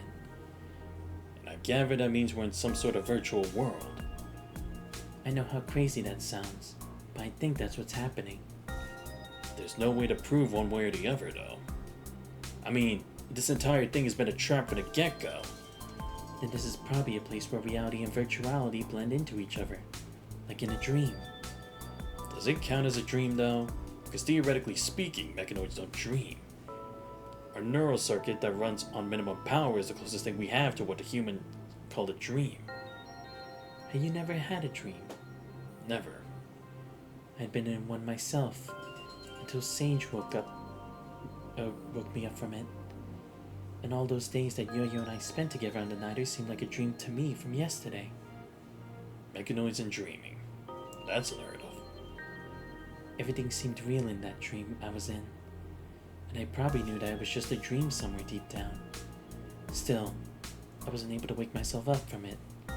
Well, I guess it's more like I didn't want to wake up from it. Had you ever seen Sage before then? Or any of her work? Never. The only thing I'd heard about her was that she was able to enlighten mechanoids and give us what they call a heart. Which means you were woke solely by living with that little girl, or having ever met Sage. Mankind's records say that dreams show one's consciousness very vividly. It's only when a machine is awakened that it becomes aware of the self. With that realization comes consciousness. And that consciousness, in other words, is the heart. So that is the heart. The first one I came across at the church that describes their consciousness as dreams. Something we've only heard a handful of times, even from Sage herself. Sprinter's words seem to be pointing at only one thing now. If you truly had awakened by that point, then that's when you had a heart. That's when Cervantes said to me too back at the church. Except, I have no idea how to prove that. And Arcana had no way to prove this part that they call a heart. Or maybe that's not something that needs to be proven to begin with. I haven't quite wrapped my head around all of these just yet. But, do you trust the man? For what it's worth, he might have just been something that Cradle tried to bait us with. I don't think he's a fabulist, given his peaceful and insightful tone. And it was something he intentionally left unspoken throughout the entire conversation. All while we both knew perfectly well that he was withholding something. Strange indeed. The Cradle could have just turned this place into a maze and never let us leave. But they really wanted us to suffer. Except the man said truth is behind the eye of the beholder. And that to me sounded like we could make our way out of here with whatever path we think we would be able to get us out of here. And that's all we need to do, to get out of here? I mean, that sounds almost too easy to me. If we really are in a dream, then I guess it won't hurt to try to get a little more imaginative. Where is the path we were just on? This way, along the cliff and to the left. Take a step forward, Hanyi sets foot again on the same passage she's been through only way too many times. We've been through that path countless times already. Let's just give it one more try. Alright. And with that, I think it's a good place to end the stream for today. It may not have gone through a lot for today, but hey, at least I'm almost at like 10 parts into it, so I think it's a good amount. But yeah, this part, I'm glad I really am starting to get into like learning about Han Ying. Because again, it's more about, not so much about like her past, like who she was before being a construct or when she first started out as a construct, but more about like how she's a member of the Church of Machina, what she's presently doing and what she hopes to do moving forward. Because that's what it's really been about, especially like when it was the Chu Shukra chapter, Han Ying just showed up all of a sudden. It's like we were supposed to know about her and stuff. Wanted to know that she was from the church, and she was saying like how a member had betrayed them, which was that AI that was built by Villiers and the professor a long time ago. But aside from that, it's like we didn't really have too much insight on like how she came to be a part of Church Machina, her connection with Pulau, and it's like, is she still like a permanent member with them or just doing her own thing? So I'm glad we're at least trying to focus in on some of those parts as to how she ends up like making up with her past with Pulau and also becoming a member of the church. But yeah, very good stuff. But yeah, anyway, let me give a huge shout out to Yuki and IT for showing up this stream on 01. And also, shout out to Vanilla C for the follow, much appreciated. So I didn't see that earlier. I just have it usually on the chat because I always have to flip through activity feed and stuff like that to check for that kind of stuff. But yeah, much appreciated. Like I said, we'll still do East 9 Mostem Knox tomorrow. And I'll see if either Monday or Tuesday we do more Honkai Star Rail. And again, I'm still pondering if I should go back to Getcha just because, again, it's like I have to go through Fontaine, then that other one, and then the Not Cry thing. So, again, still kind of pondering about that. And then I'll see about stuff I'll try to do later on moving forward, starting the next month. But yeah, anyway, that's going to be the end of the stream. I hope you guys did enjoy it. If you did enjoy the stream but you already found the channel, please make sure that you follow. Much appreciated. Check out my YouTube channel. I post a lot of VODs. Subscribe as well. Join Discord, you guys already. Links to all those on the channel. This has been Santa's Vice. I hope you guys have a great day. I was See you unaware that again we next could time. toil for such a prolonged period. We're out. Intriguing. I suppose it is also a demonstration of power.